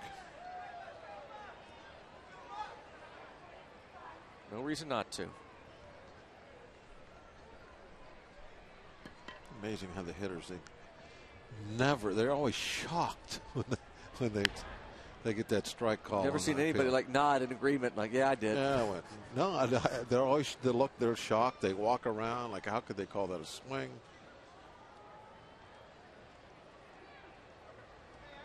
Whereas a pitcher, sometimes you are shocked that they say no. You're like, nah, you know, but there's times where they say no, and you're like, yeah, well, I just thought I'd ask. Ball bounced on 2 hops to Jack Wilson. We understand there was an email in the truck, the trailer, wanting to know who won the pierogi race. Well, we're going to show you because you want to know. Well, Saul really made a last-minute push. That's Chester, right? Yeah, Chester's well, Saul did win. Yeah. Wow, what a comeback. Saul made a nice push here right at the end. Boy. See, the track, Greg, straightens out right at the 375 sign. That kind of favors Saul then, doesn't it? Why would it favor Saul? Well, because he kind of leans that way. He's a leaner. Well, it straightens out at the 375. And I've noticed that right there is where the winner usually can make his move, because he doesn't have to worry about any more turns.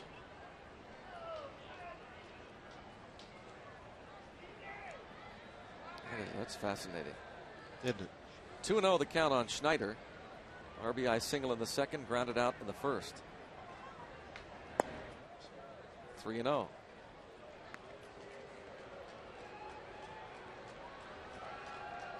All right, Ian. Nobody walks. 1-2-3 fifth. Nobody walks. He's walked 4 so far in the game.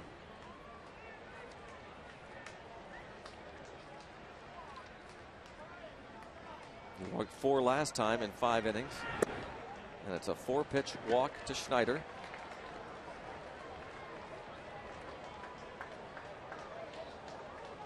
He'll face his mound opponent, Livan Hernandez. Checking now with Jack. Oh, what they're talking about is if Jack's just reminding him that you got me on the comebacker.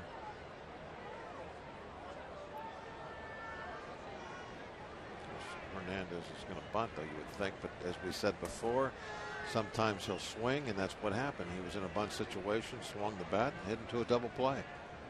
Tried to bunt early in the count and fell behind with 2 strikes. This time he gets it down early. Snell will tag him. Sacrifice moves the runner to second.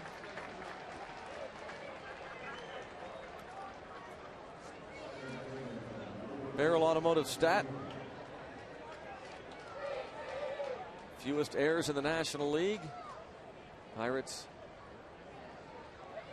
right up there. Only the Phillies and Dodgers have committed fewer than the Bucks. Playing good defense. And, you know, now is where a chance where outfield has to gamble a little bit. You're down by 2 runs.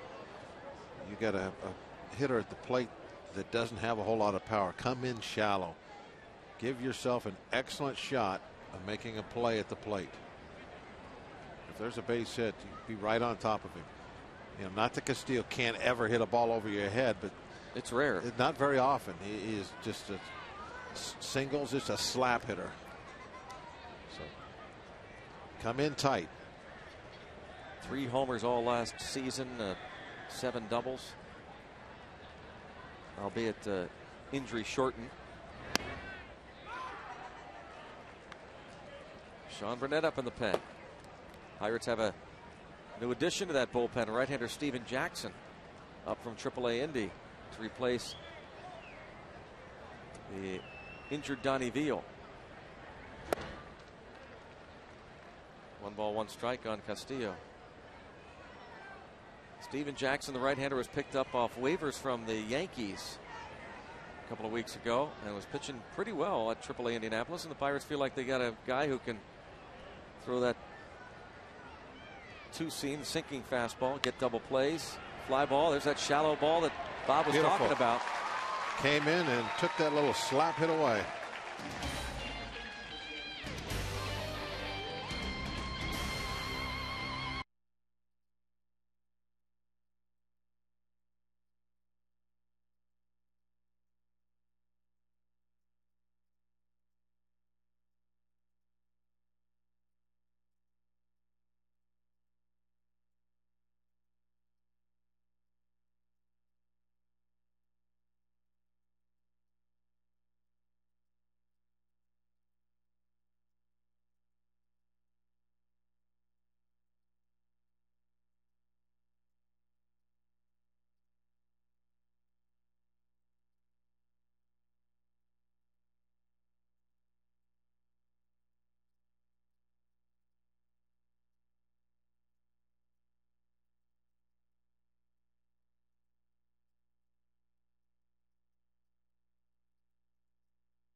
10 games out of Oklahoma City University. Pirates 19th round pick 2 years ago. Left-hand batting, Bobby Spain. Left-hand hitting, Adam LaRoche hit a ball to the warning track in center field in his first time up against Livan Hernandez. Doubled to right field and scored in the fourth, and he starts off this inning with a base hit to center. Ian Snell put up 3 zeros at the perfect time. As soon as the Pirates were getting up off the floor offensively, he got tough and shut him down, and because of that, the tying runs at the plate now. Hinske 2 times up, both times Hernandez walked him. And time called. Schneider going to go out and talk to Livan Hernandez. They'll be joined by the shortstop Valdez as the Mets bullpen is activated.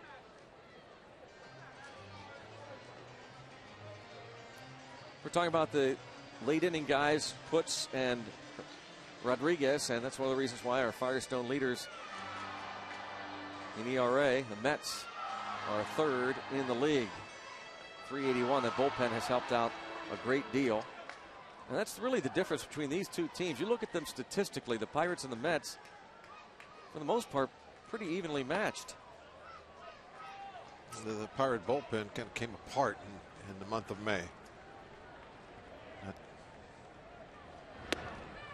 That hurt. I was shocked to see that the Mets offensively, they've hit 33 home runs. That is just one more than the Pirates.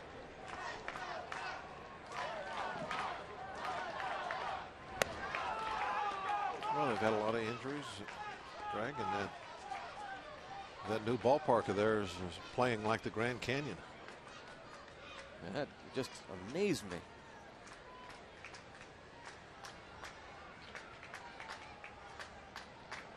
1 ball, 1 strike on Hinske. Andy LaRoche on deck. 1-2.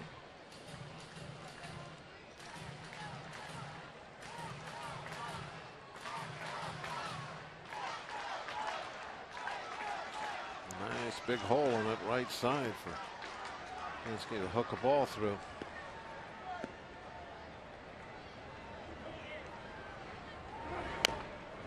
Slow stuff, and it's bounced to first. A throw to second. I was surprised that Murphy threw over there, but he knew that Adam LaRoche at first base had a chance at second base and got the lead man. And their infield's been playing very aggressive when it comes to trying to get that lead runner. A couple of times where you would think they would say, okay, let's just make sure of one. They've gone for the lead guy and made it stick. In fact, they almost turned that one play into a double play when I thought that they were going to be fortunate to get one on that deflection off Wright's glove at third. Dan Worthen, the pitching coach, goes to the mound. Coors Light 6th inning, time for tonight's Coors Light Freeze Cam. Check out Nyjer Morgan, the stolen base in the first inning, and uses that leg of the infielder. Coors Light Freeze Cam, brought to you by Cross Brewed Coors Light, the world's most refreshing beer. Good job, Rick.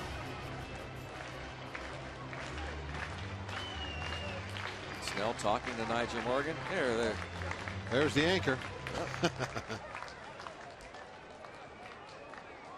If that'll be on a scouting report, the shortstops. Get your leg out of there. Ankle out of the way. Get that buoy out of there. Don't let him use it.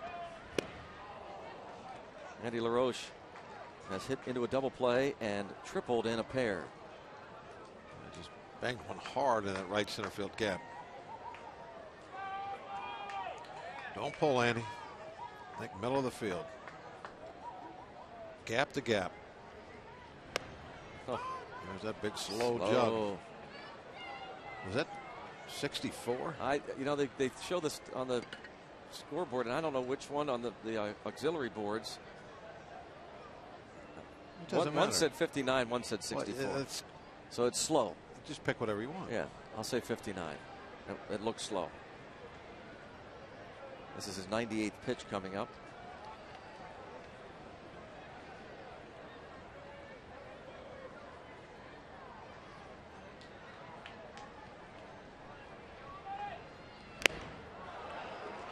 Foul tipped it with a strikeout. 5 Ks for Livan Hernandez.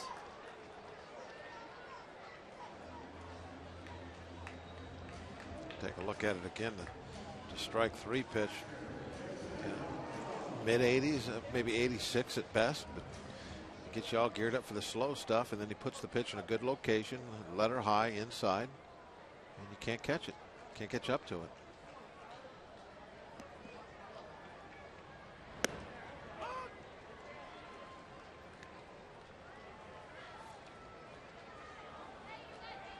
Jaramillo's shot now with 2 outs to see if he can find one in a gap. Score that runner from first base.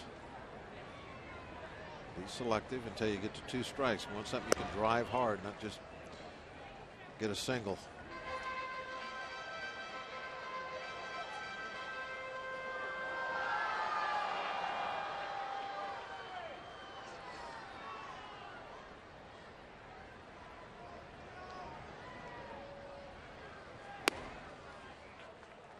Two and one now on Jaramillo.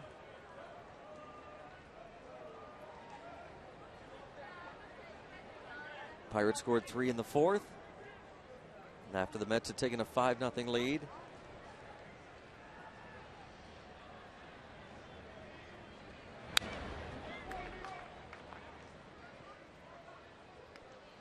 Two and two.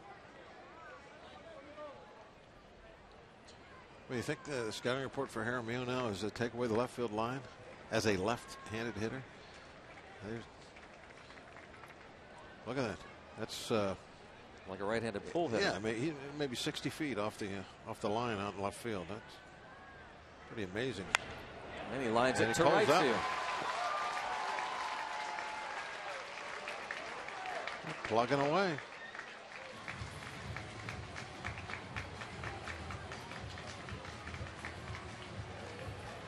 Had to kind of double clutch. You saw a little hesitation.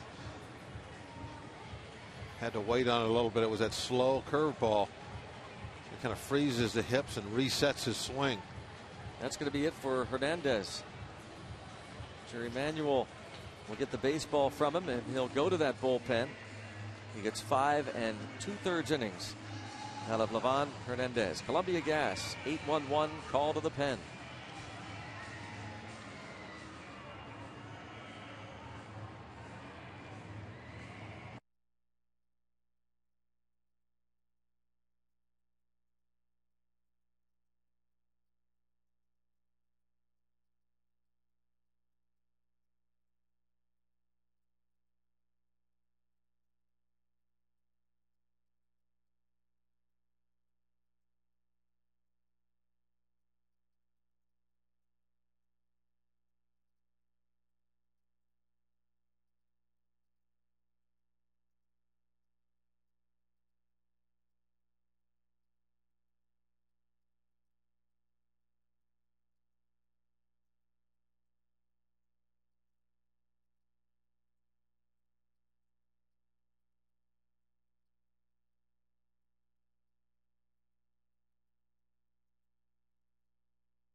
On in relief, facing Jack Wilson.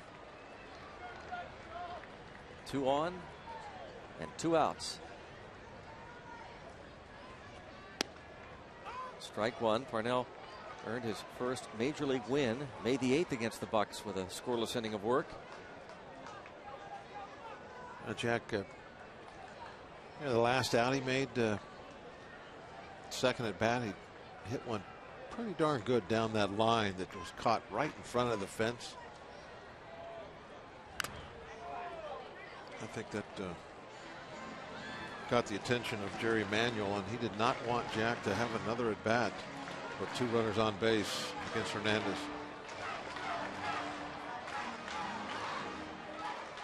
Well, Jack, of course, only 1 home run, but still, I think Hernandez is the type of pitcher that Jack's going to get some pretty good swings at, and might take a shot at hitting one out of here. If he can pull it right down the line. Obviously, he's not very far down there in that corner. 96, so yeah, there's a total different type look. Different type pitcher. Power. This bullpen for the Mets, an ERA of 2.95. Starters have an ERA of 4.26. The bullpen 2.95 ERA. Breaking ball, and Wilson checks 2-2. Yeah, nice job laying off that. That's a tough one to take with 2 strikes. You're trying to protect. Guy throws real hard out of his hand. If that's a fastball, it's going to be about knee high right down the middle. You're going to have to start the bat. But he was able to recognize that it wasn't a fastball and easily laid off. Best bullpen ERA in the league.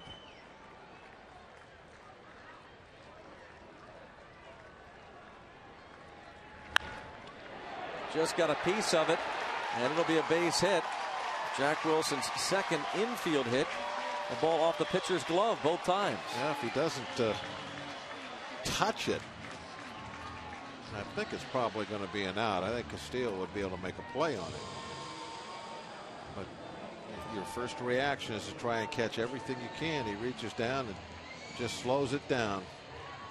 Let's see if we can see where Castillo is. The Southwest Field cam will give us a look. I think he probably would have had a play on it. This is a better look. I don't know. It'd have been iffy. Iffy, yep. Been iffy. Well, now you've got the veteran Ramon Vasquez to pinch hit for Snell. And a base hit here can get Snell off the hook. Ties the game. How about that?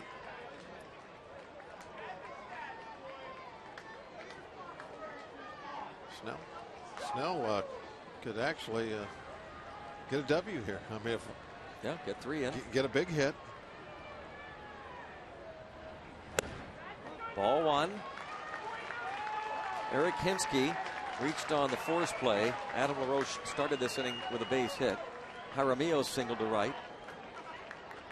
And Jack Wilson on at first with his second hit, and no ill effects apparently with that hamstring. That's good news. 2-0. Yeah, I haven't, except for that one inning, I haven't seen him grab it anymore. Again, Vasquez, like Hinsky, is going to be very patient. Dan Worthen going to check in with Parnell. Snell seated next to Kerrigan. He did a pretty good job of regrouping tonight in a situation that was really starting to get away from him. It did not look like he was going to make 6 innings the way the game started in those first 3. Even though he put up a 0 in the first, it took him 25 pitches to do it.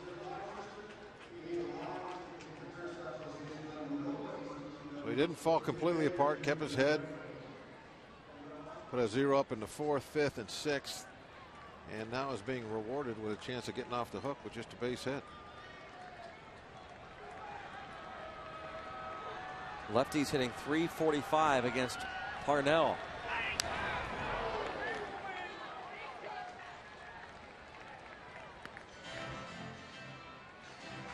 Not for lefties to worry about as far as the changeup goes. A hard breaking ball, 95, 96 mile an hour fastball. Coming out of the right-hander's hand, they see it very well, so they just click it up a couple of notches and look heater.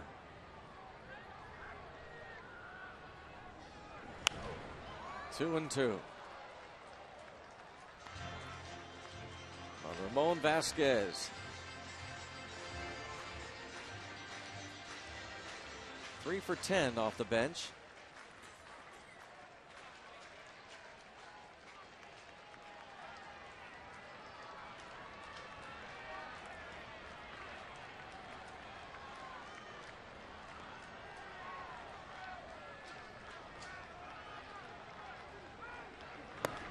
Oh, how big is this pitch? And now that big hit that maybe gives us the lead becomes even a closer possibility. And Jack Wilson will get a nice running start coming off first base. Well, if we can find a gap or a foul line, good chance for Jack to score. Couldn't hold it. Struck him out on the 3-2 pitch. Pirates leave them loaded. Marnell able to strike out Vasquez. 5-3 Mets.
Nope. In between innings? Nope. No? Won't do it. Come on. Those cones look awful. Oh, you're talking to me or Greg? Maybe the parrot will bring us some ice cream. You are getting more and more like Glass every day. Begging for food? Yep. Because you know somebody's going to hear it in a minute. It's going to be here. What's he doing with the shirt? Ground ball and nice a play. fair ball. Fair ball. And beautiful a strike done by Andy LaRoche. Just like in the backyard.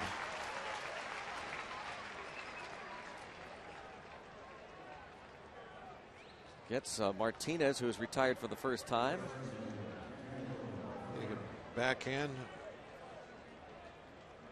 right down the line, just like in front of the old rose bush, and then fire it over the top of the hedge to his brother standing in the driveway. I still think that's such a neat thing to be able to play that same infield with your brother. They sure think it's neat. They think about it every day when they're out there. Adam LaRoche said that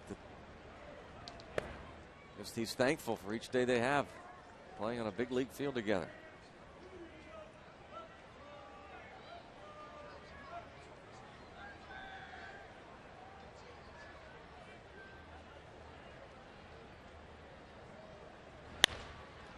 Again.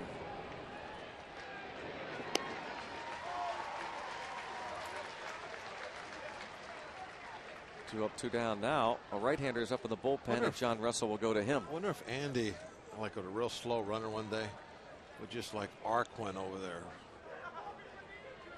and have Adam say, "What are you trying to do?" And Andy would say, "That was the lob." Oh. That'll do it for Bernie. Steven Jackson going to make his Yep. Pirates debut. The Columbia Gas 8-1-1 call to the pen.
Southwest Airlines. Southwest Airlines is ready when you are. Go to southwest.com. Grab your bag. It's on. If you miss a big play from this game, we've got the perfect solution for you. Catch Pirates Instant Replay. All the runs, hits, and action from this game in just 2 hours. Pirates Instant Replay every game night at 11 right here on FSN. Here is the big right-hander out of Clemson making his Pirates debut. Claimed off waivers from the Yankees and was pitching well down at AAA Indianapolis. Sinker baller, am I right? Yep. The scouting report. Steven Jackson. Kind of gives a different tool in the bullpen tool chest. And facing Gary Sheffield. Right-hander that can come in and try and throw ground balls. Ball one. 7 relief appearances for the Yankees AAA affiliate this season. A 1.88 ERA at Scranton Wilkes-Barre. Some time with the Yankees.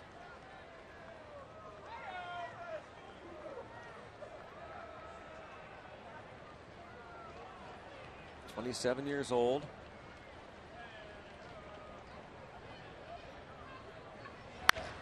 Ground ball. There it is. 4-3 on the putout.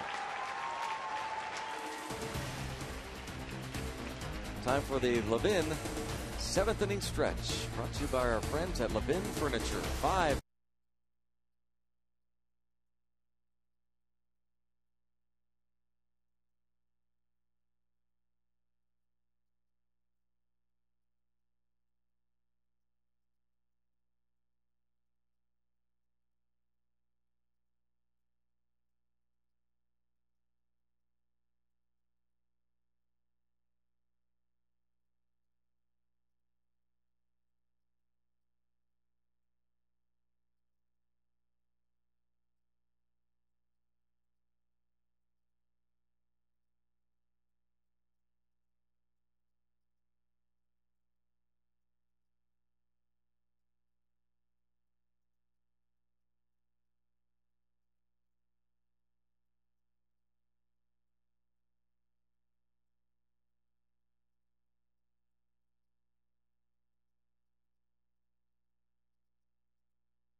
bears repeating that you want to try to get it done now. Although Pedro Feliciano, good left-handed pitcher. You see by those numbers, 2.25 ERA. He gets a lot of work. This is his 28th game.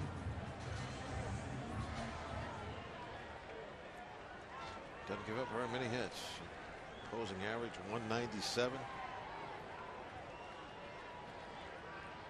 Nyjer Morgan, couple of hits against the starter Livan Hernandez. Nyjer has struggled against lefties this year, so decides to try and get on via the bunt.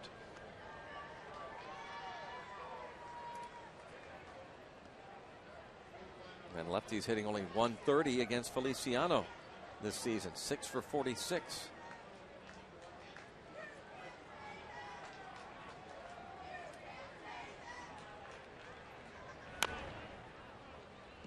And he's ahead now of Nyjer Morgan, 0-2.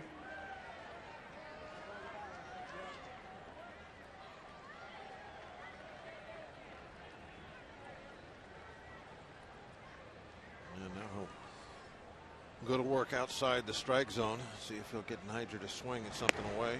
Nope.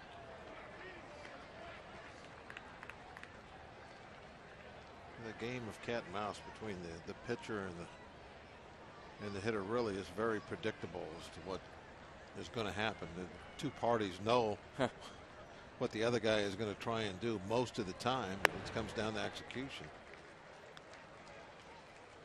Or at least you know what is supposed to happen. Every time, well, not every time, but occasionally somebody will reach down into the trick bag, try to fool you. But nothing there was about fooling. That was get ahead with 2 strikes and throw breaking balls away and try to get a swing. Follow the Pirates on your iPhone and iPod Touch with MLB.com at Bat 2009, featuring play-by-play, video highlights, and live audio broadcasts. Visit Pirates.com on your iPhone or iPod Touch to purchase.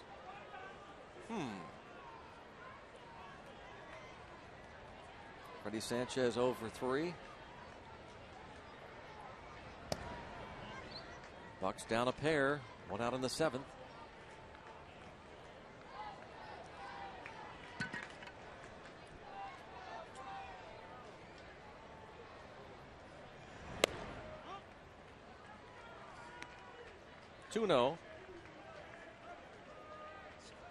Sanchez has walked only 11 times this season, and one of those was intentional.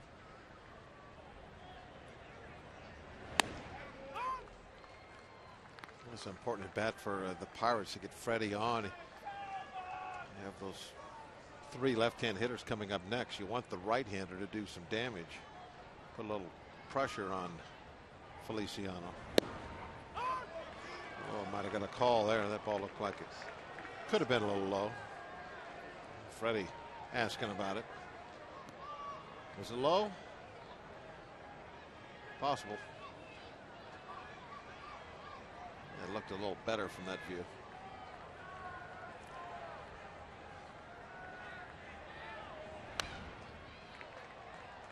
Sometimes a ball, if it's a sinker, a breaking ball that's dropping anyway, it hits the catcher's glove, and then the catcher's glove will move a couple inches even further down. And if you're looking at it from head on, it looks even lower than it is.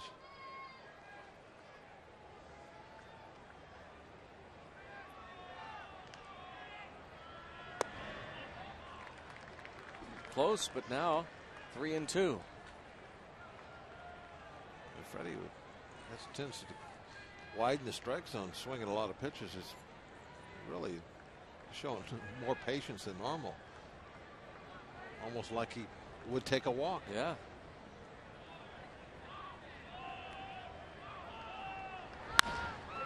Lines it right at Valdez. Well, he put the nice wood to it. In fact, he hit it so hard that he took the spin off the ball, and it knuckled out to Valdez.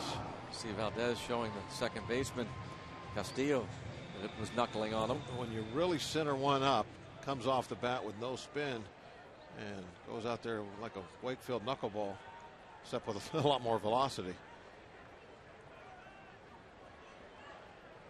Two down now. McLeod has struck out twice, flied to center.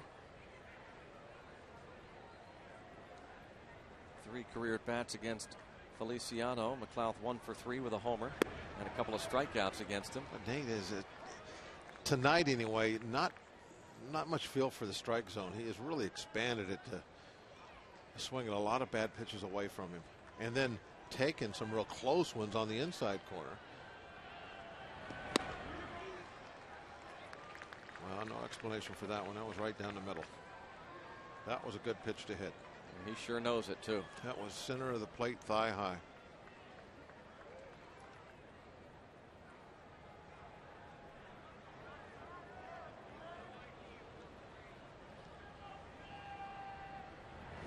Oh man. Really out of sorts. Another look at McLeod chasing his pitch in the dirt. 1, 2, 3, go the Buccos. On to the 8th.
Start things off against Steven Jackson in his Pirates debut. Got Gary Sheffield to ground out to end the 7th.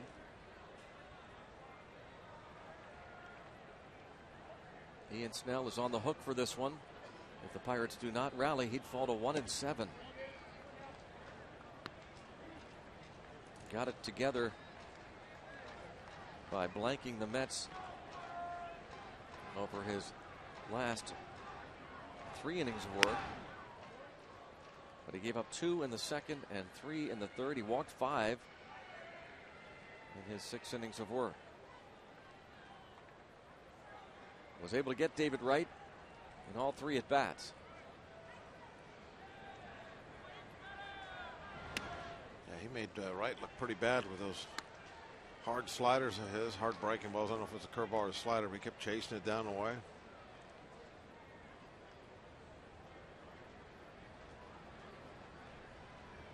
No. Jackson's in the hole. Huh. And that's ball 4. Ooh.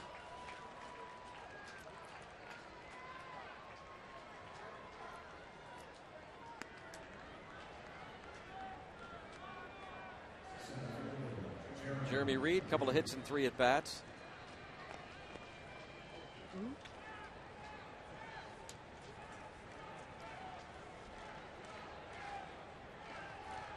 Jaramillo out to talk to Steven Jackson. The bullpen's busy for the Pirates, so Jackson might not be out there very much longer. Gorzolani, I think, is throwing right now.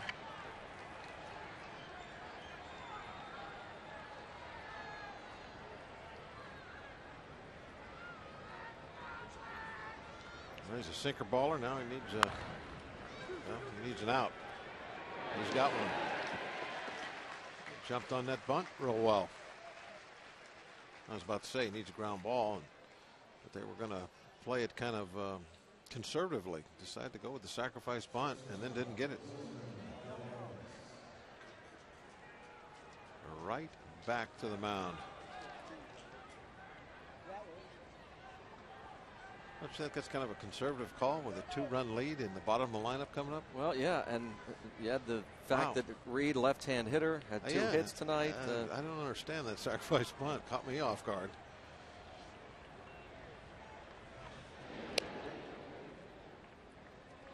Well, it didn't work, and now the ground ball gets the inning over. If you get a ground ball hit right at somebody. Facing Wilson Valdez. And now you got a right-hand hitter at the plate. Yeah. And get that ground ball. Get out of it. Steven Jackson was a 10th round pick of the Arizona Diamondbacks in 2004 out of Clemson, and was traded in January of 2007 to the Yankees along with Ross Ollendorf in the Randy Johnson deal.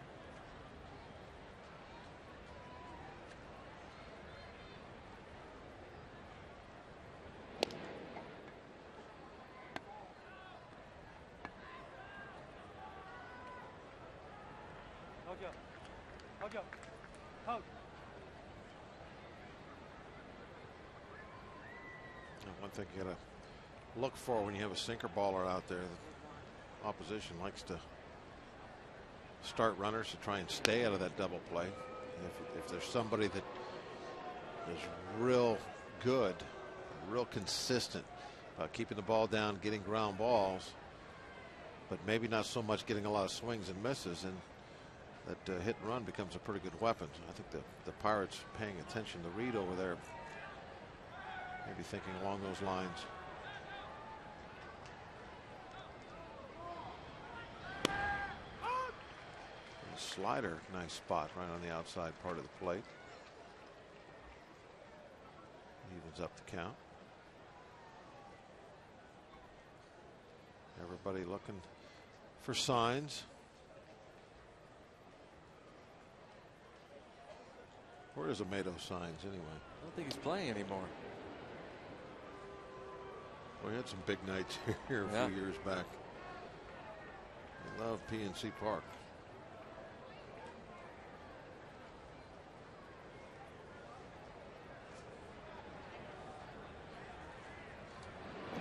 Again a toss.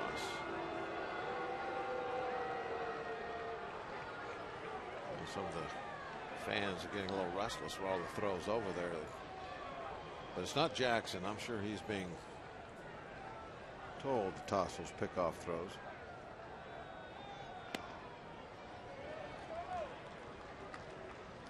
Two and one on Wilson Valdez. Now you're in those very good hit and run count.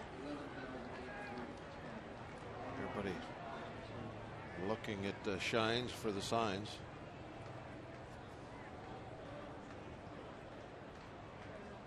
Will they start the runner this time? Nope. Bluff inside, 3-1. There's Razor Shines, longtime minor leaguer, one of the more popular. You know what that players. sign is? It's 3-1. Pick a pitch and hammer it. That's what Razor was telling him. 3-1. Sit on something and swing hard in case you hit it. Strike. Ooh. A little bit of a generous strike zone. That looked like it might have been a little high. Nope, mask high. And right in the mask with it. You see where that ball passed is just under the letters.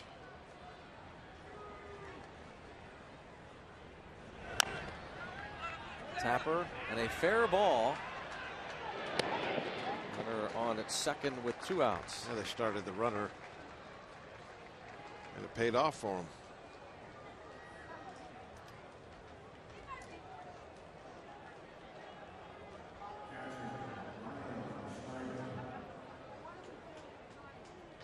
I don't know if it would have made any difference or not. That ball really bounced awfully high. Jaramillo had to wait for it to come down. I don't think he would have had a shot at second anyway. Yeah, you wonder if Valdez runs right away. Do they get anybody? The ball was hit high in front of. Take another look as John Russell apparently going to make a pitching change. Valdez, he thought he fouled the ball off. Yeah. He didn't go at all. Well, Steven Jackson in his big league debut so far, scoreless but responsible for that man at second. So Gorzelani coming on. Columbia Gas 8-1-1, call to the pen.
On and off the field, Inside Pirates Baseball, driven by your Western Pennsylvania Chevy dealers and Geico.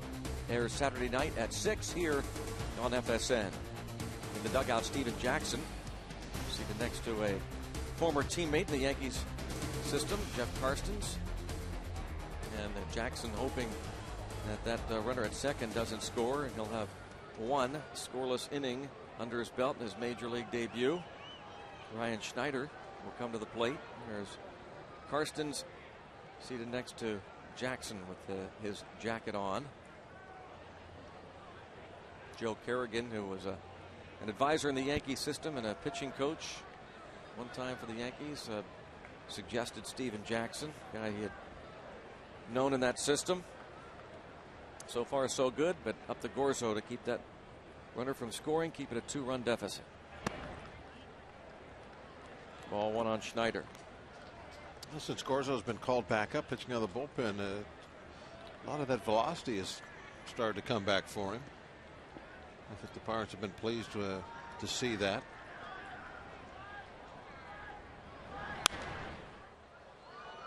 But I get the impression that they want Gorzo to go back to the minor leagues and continue to work as a starter.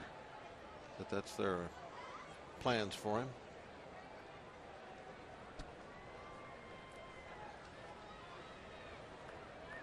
But it's interesting that coming out of the pen, he seems to really be popping the ball good. They say if he doesn't get an extended outing sometime soon, within the next handful of days, that he'll probably be going back to Indianapolis. They can't afford not to stretch him out. 2-1 on the appeal.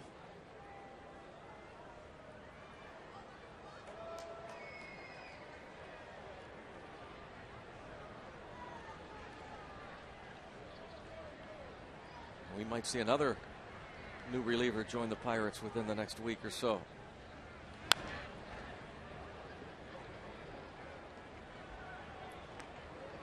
There again is Steven Jackson. Well, the Pirates still aren't as deep at that starting pitching position as they would like. I think that's goes a little ways in making that decision about Gorzelani. They need all the starters they can get still. So they would like him to continue his work as a starter. he'll get this out. Give the Pirates a chance. Head to the bottom of the 8th, 5-3 Mets.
Aspen Dental.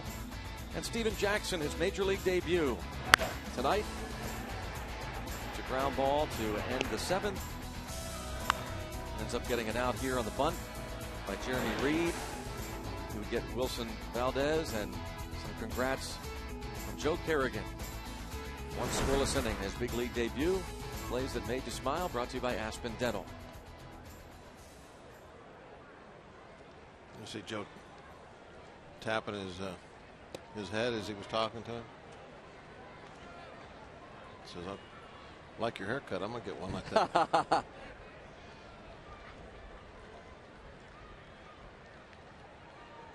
That surprises me. I really hadn't thought that that's what he was saying to him. Yeah, I guess that makes sense. Sure, now. that's what it was. Yeah.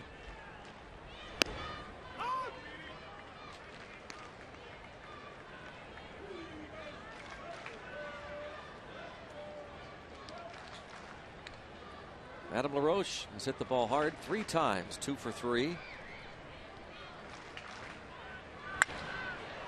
Lines this one to right center, and 3 of them. Wow, Sheffield. Yeah. We were just praising the job that he did in New York. That wasn't so hot. No, but that's what you're going to get. You know what though? The ball was hit like a double. That's how you hit a double. Hit it hard, line it toward a gap. And look at this. Watch Sheffield here. Wow. What is that? It's called just, jeez, being nice to the ball as it goes by. You just say, hey, wave, hi. You hi. wave at it. Hi, how Bye, you doing? bye. All right, runner at second. Well, he's 40 years old, Greg. What are you going to do? A diving catch? No. He already made one of those against us this year. Yeah, you're right. I don't think he's only got one a year. No. Look how long that glove is. Oh, yeah. Needs a little longer. J.J. Puts in the bullpen, but with left-hand hitter Hinsky at the plate, they'll stay with Feliciano.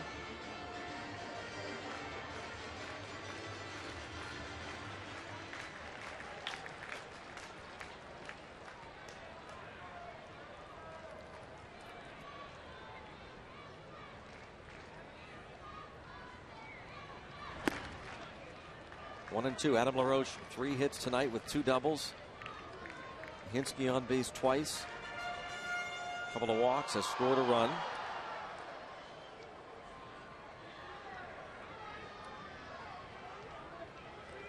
We don't need to get them both this inning. And nothing wrong with just pulling a ball on the ground, getting LaRoche to third. So LaRoche can knock him in with a sac fly or probably just a ground ball. I'm sure the infield will play back. And then just a one-run game then. Get him over there. And I'm going to be greedy and ask for 2 because I don't want to face K-Rod in the 9th. 3-2.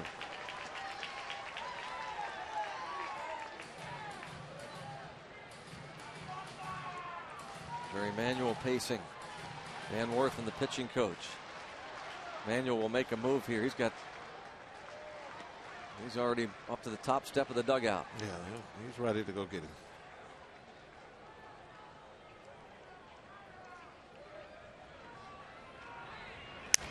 Broken bat, bouncer, and he'll get the man to third. 1 away.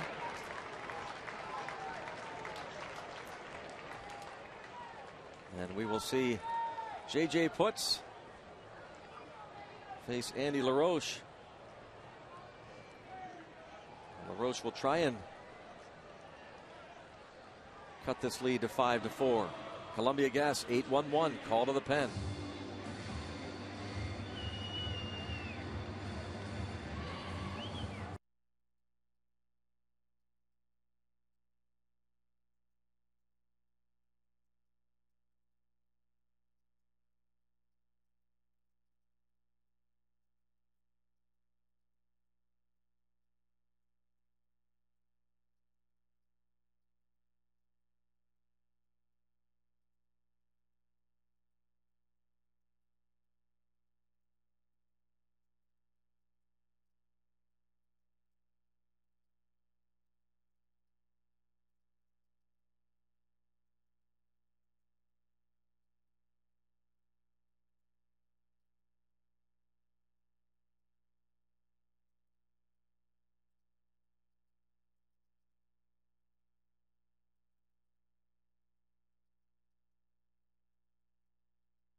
Five-3. Mets lead it. J.J. Putz.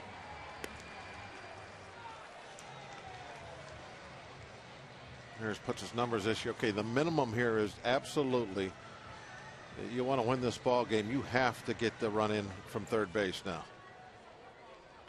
And they'll, of course, concede that run. Yep, at the plate right now, Andy, just get in the no strikeout mode right now.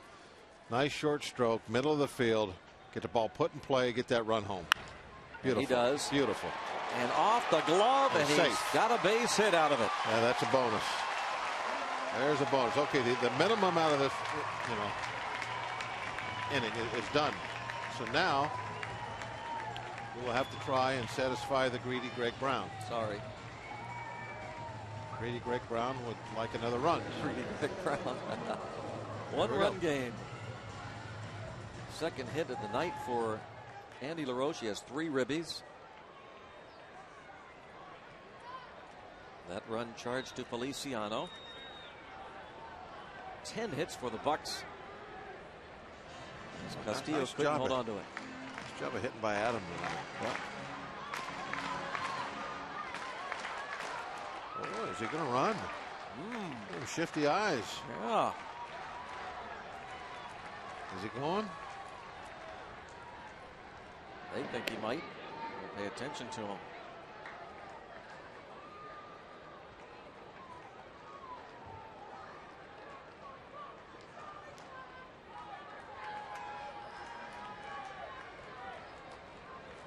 look home again? No, not this time.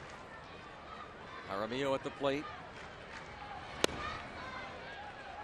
Puts has done a good job the most part this season as the setup man to K-Rod, but he has walked 18 in 28 innings.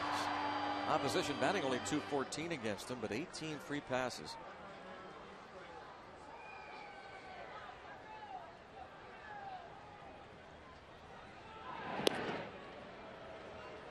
Was a closer now. 8th inning is his job. Some health issues last season limited him to 47 appearances, but 2 years ago he's one of the best in all of baseball with 40 saves and a 1.38 ERA.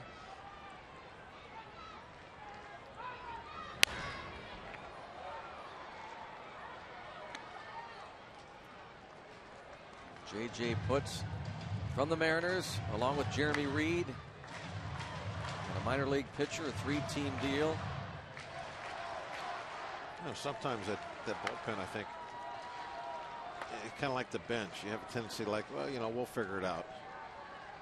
But the Mets showing really how important a bullpen can be and what it can do for you when you really fix it up.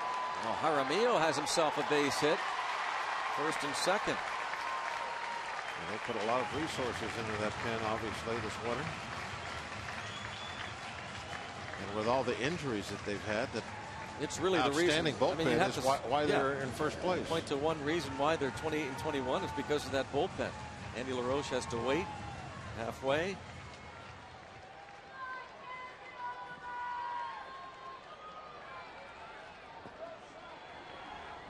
Well, Jack went too long ago. He was a major hero. Who was that they hit? Was that Jenks he hit that big home run off of in Chicago? Yeah. Against the White Sox. See if he can be a hero here. Some nice heroics now.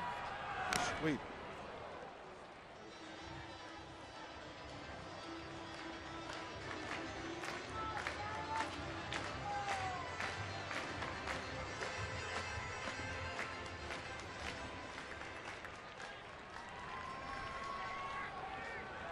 A couple of infield hits in this ball game tonight for Jack Wilson.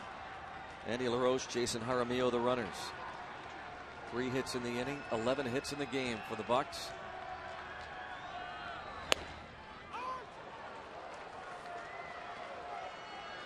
When leading after 7 innings, the Mets are 22-1 this season. Boy, this would be a frustrating loss if the Pirates can pull this comeback off. Let's point out they're 22-0 when leading after 8 innings. They up to that big 5-0 lead early on, and they have essentially sat on it. Up the middle, base hit. Jack Wilson has tied it. Oh, wait, Jack. His 3rd hit. Hero again.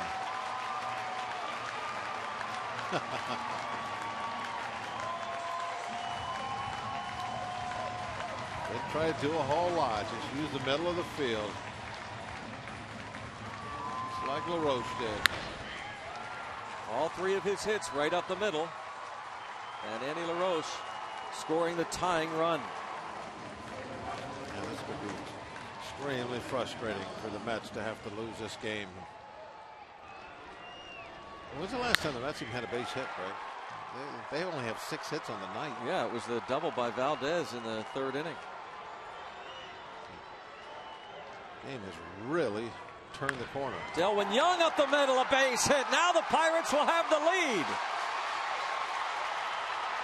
And they've got runners at 2nd and 3rd. A great chance now to go ahead. Now, what an ill-advised throw to third base. What are you going to do with the infield now? There's 1 out. Throw the ball to second base. Keep the double play in order. Boy, this really puts the Mets in a bind. This senseless throw into third base. Absolutely the wrong thing to do. No chance there. And Young easily cruises into second.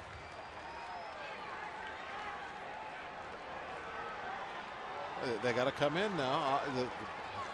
The infield has to come in, and a little cheap blooper hit. Now, not only a 1 run comes in, but now you're going to have 2 runs come in. 3-run lead for the Pirates. Just 1 little base hit. What a huge play that is at throw in the 3rd. Jeremy Reed getting his first start in center field this season. Carlos Beltran not able to play. Was in the lineup originally, but a stomach virus going around the clubhouse, which actually forced last night's starter to lead the game early, John Maine. And now they'll walk Morgan intentionally. They thought about pitching to him for a second. Now, I'm guessing now for sure that they'll move the infield back and try to get a double play with Freddie up. So they will have a better chance of not getting that cheap hit and having 2 runs score.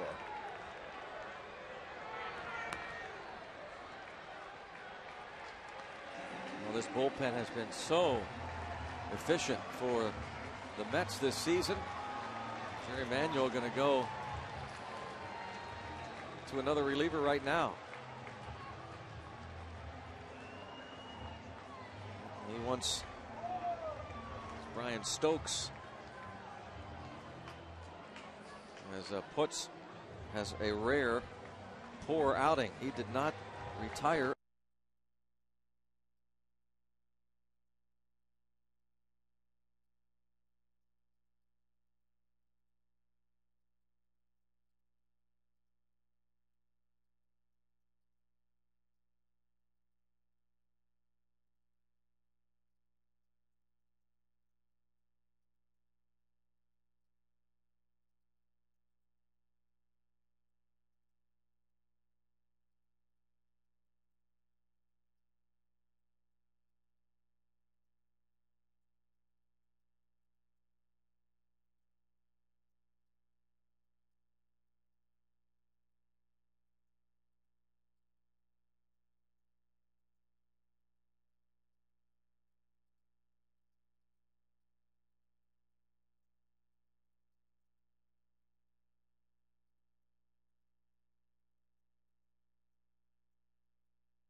Dunk tonight. You know, this is something you are really. What are you coming clean for? My keys were bad tonight. Don't be pointing this stuff out. My keys were bad. Both of them. Throw them out the window. We didn't score first, and the other one, Mets looking to score 5 runs.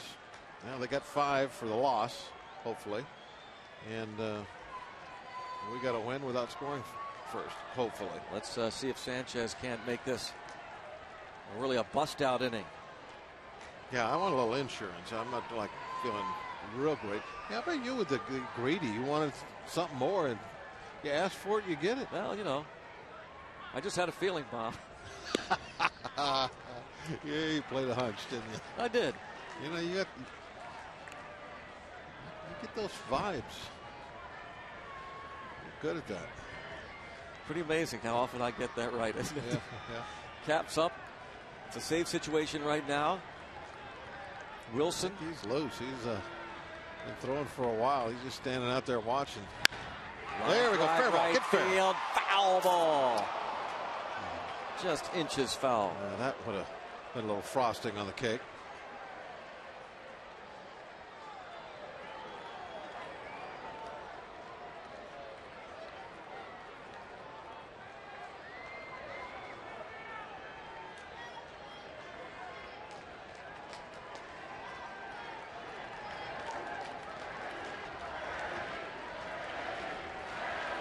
Fans got the nice Freddie chant going. 1-0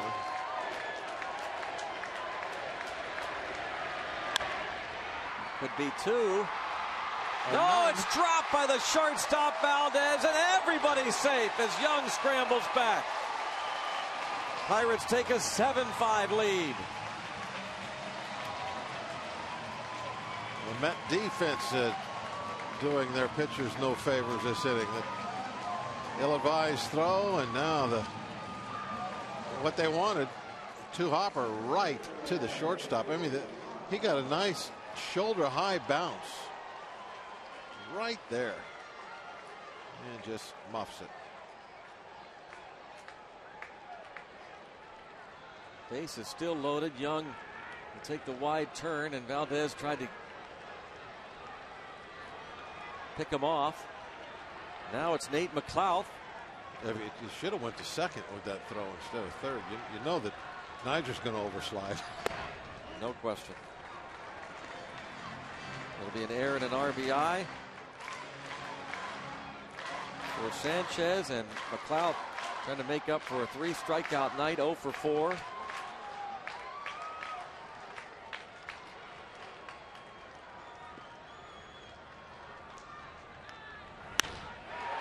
Line drive to center field. That's going to be it's going to be caught. Thought it might get over his head, and look out. That's the runner at first. Sanchez nearly passed Nyjer Morgan at second, and they appeal it. Everybody's safe. Everybody is safe. It's a sacrifice fly for McLouth. The second base bag was taking a beating. Guys were just stomping on it. The Pirates take now an 8-5 lead. Sacrifice fly for McLouth as he sent Reed back. The ball held up long enough. Look, this is going to be over his head. Reed makes the catch. Get it back in. Watch the second base bag. Hopefully we'll be able to see it in this shot.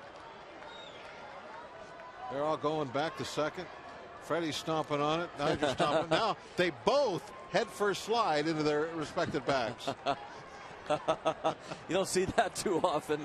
One guy head first sliding into first, another one head first sliding into third at the same time.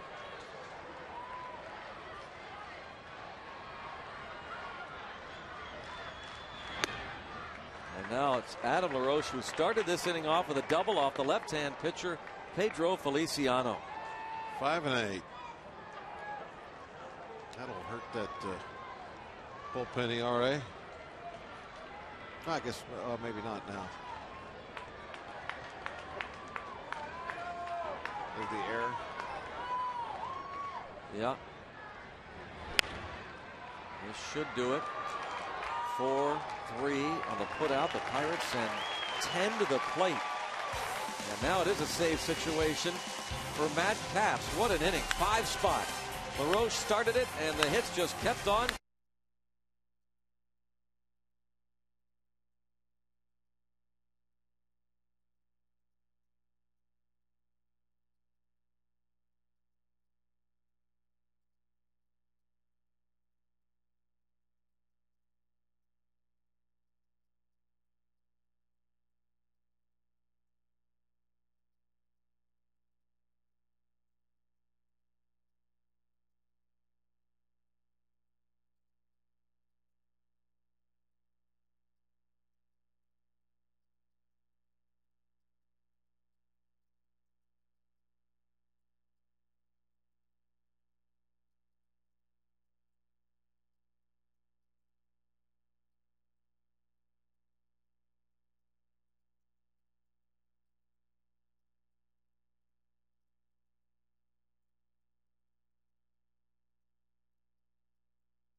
Shaky save for Caps the other night against Houston. He came in, hit the first batter he faced. Miguel Tejada then walked Lance Berkman to force in a run before getting Carlos Lee to ground out for save number 10. Well, there's been a couple of different things that has been different with Caps. Is the fluctuating velocity that we've seen this year, and then incredibly uncommon wildness at times with Matt. The reason I say that is just because he was such an awesome strike thrower.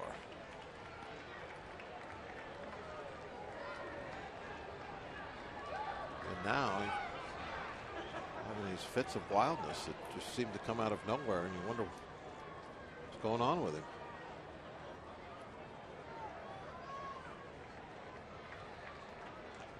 Before he was hit by that line drive off the bat of Giovanni Soto, that save in Chicago was so impressive. It was so much like the Caps of 2 years ago. 3 batters faced, struck all 3 out, threw the ball exactly where he wanted it.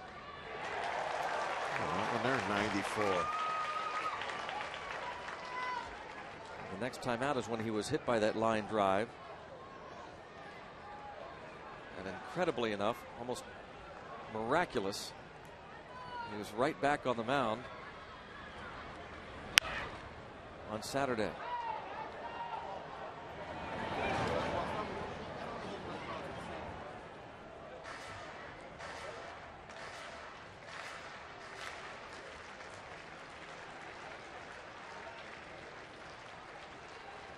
Well, at least for a while, I don't mind seeing him out there in these situations where he's got a little cushion to work with. That's just a broken bat pop up for Fernando Tatis to start the inning off with a base hit. Yeah, the breaking pitch came right off the end of the bat, snapped it in half.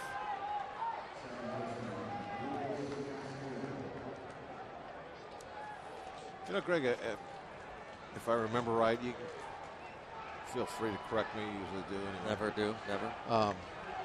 Isn't there a game where, maybe 2 games in a row, where Matt was kind of burnt out there by just ground ball after ground ball, kind of the seeing eye type? Was that about the time that, you know, he started having trouble? You know, I have seen guys that have a little, and start to get have a little fit of you know, of bad luck, you know, and then they start trying to miss the bat a little bit, and of course Caps has never been like that, but you know, maybe he did say, you know, I gotta try and start going for some strikeouts. Maybe started overthrowing a little bit and just got out of the way he normally pitches. Could be, might be right. It might have been when it started to happen. Shallow left, and look at Nyjer Morgan.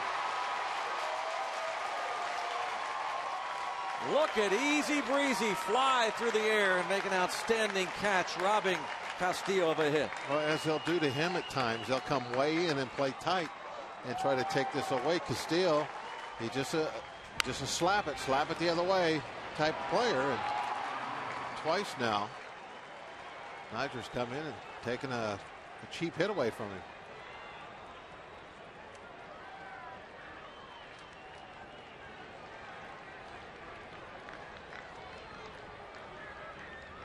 One out, the batter, Fernando Martinez.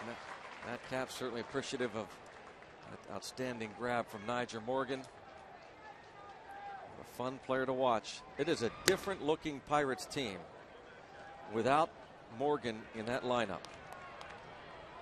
And he brings so much excitement and energy to that baseball field.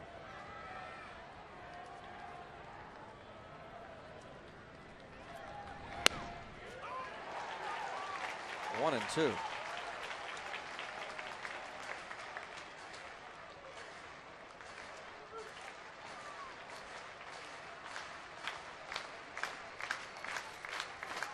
Martinez on base 3 times, couple of walks, couple of steals.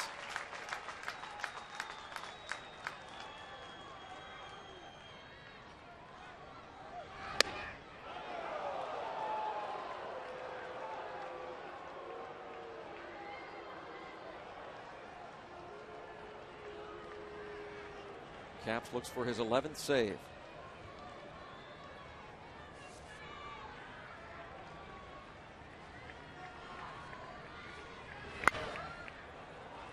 Fouled out of play. This will be just the second win for the Pirates in 23 games that they have come back after trailing after 7 innings.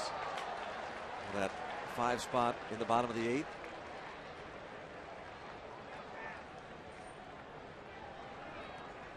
Seems like in this homestand, the unlikely is what happens.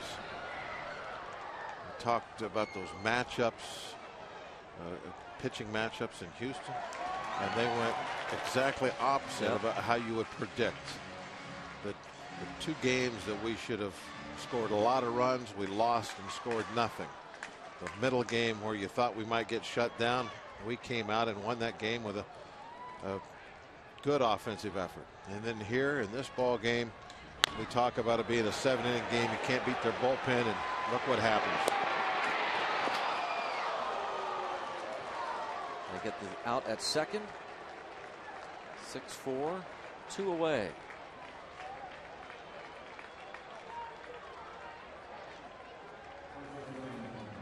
A high chopper.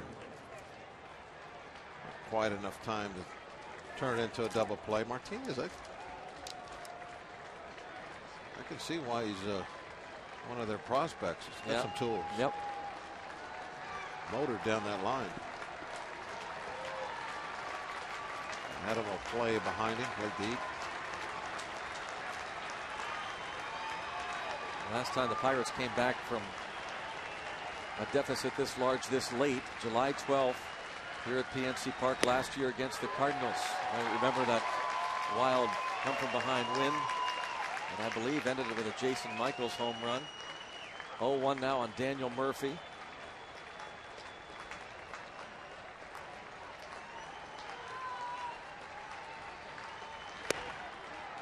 Martinez lends to second on the pitch, uncontested.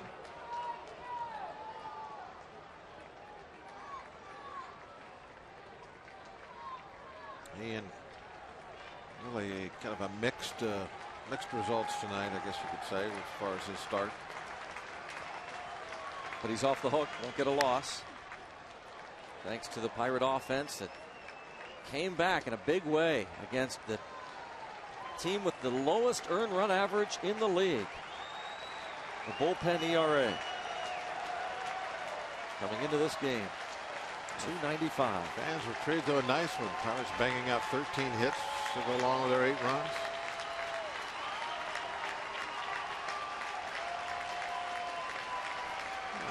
The defense playing a pretty big part here at the end of this ball game.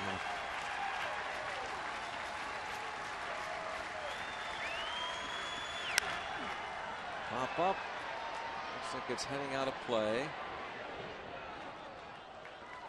July 12th last year, Pirates were down late and came back. And this walk-off home run by Jason Michaels, erasing a huge deficit. 10th inning home run as the Pirates storm back. Tonight they scored 5 in the bottom of the 8th.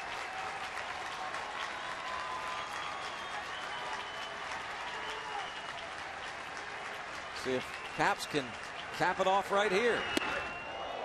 2-2, 97. That's as hard as we have seen him throw in quite some time. Yeah, 97.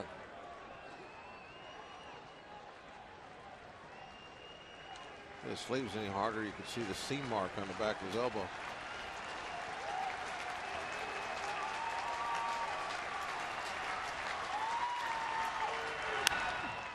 Pop up. 96 for the final out. Raise the Jolly Roger. Great comeback against the New York Mets. A very enjoyable ball game to watch, especially here at the end. They did not give up, as always.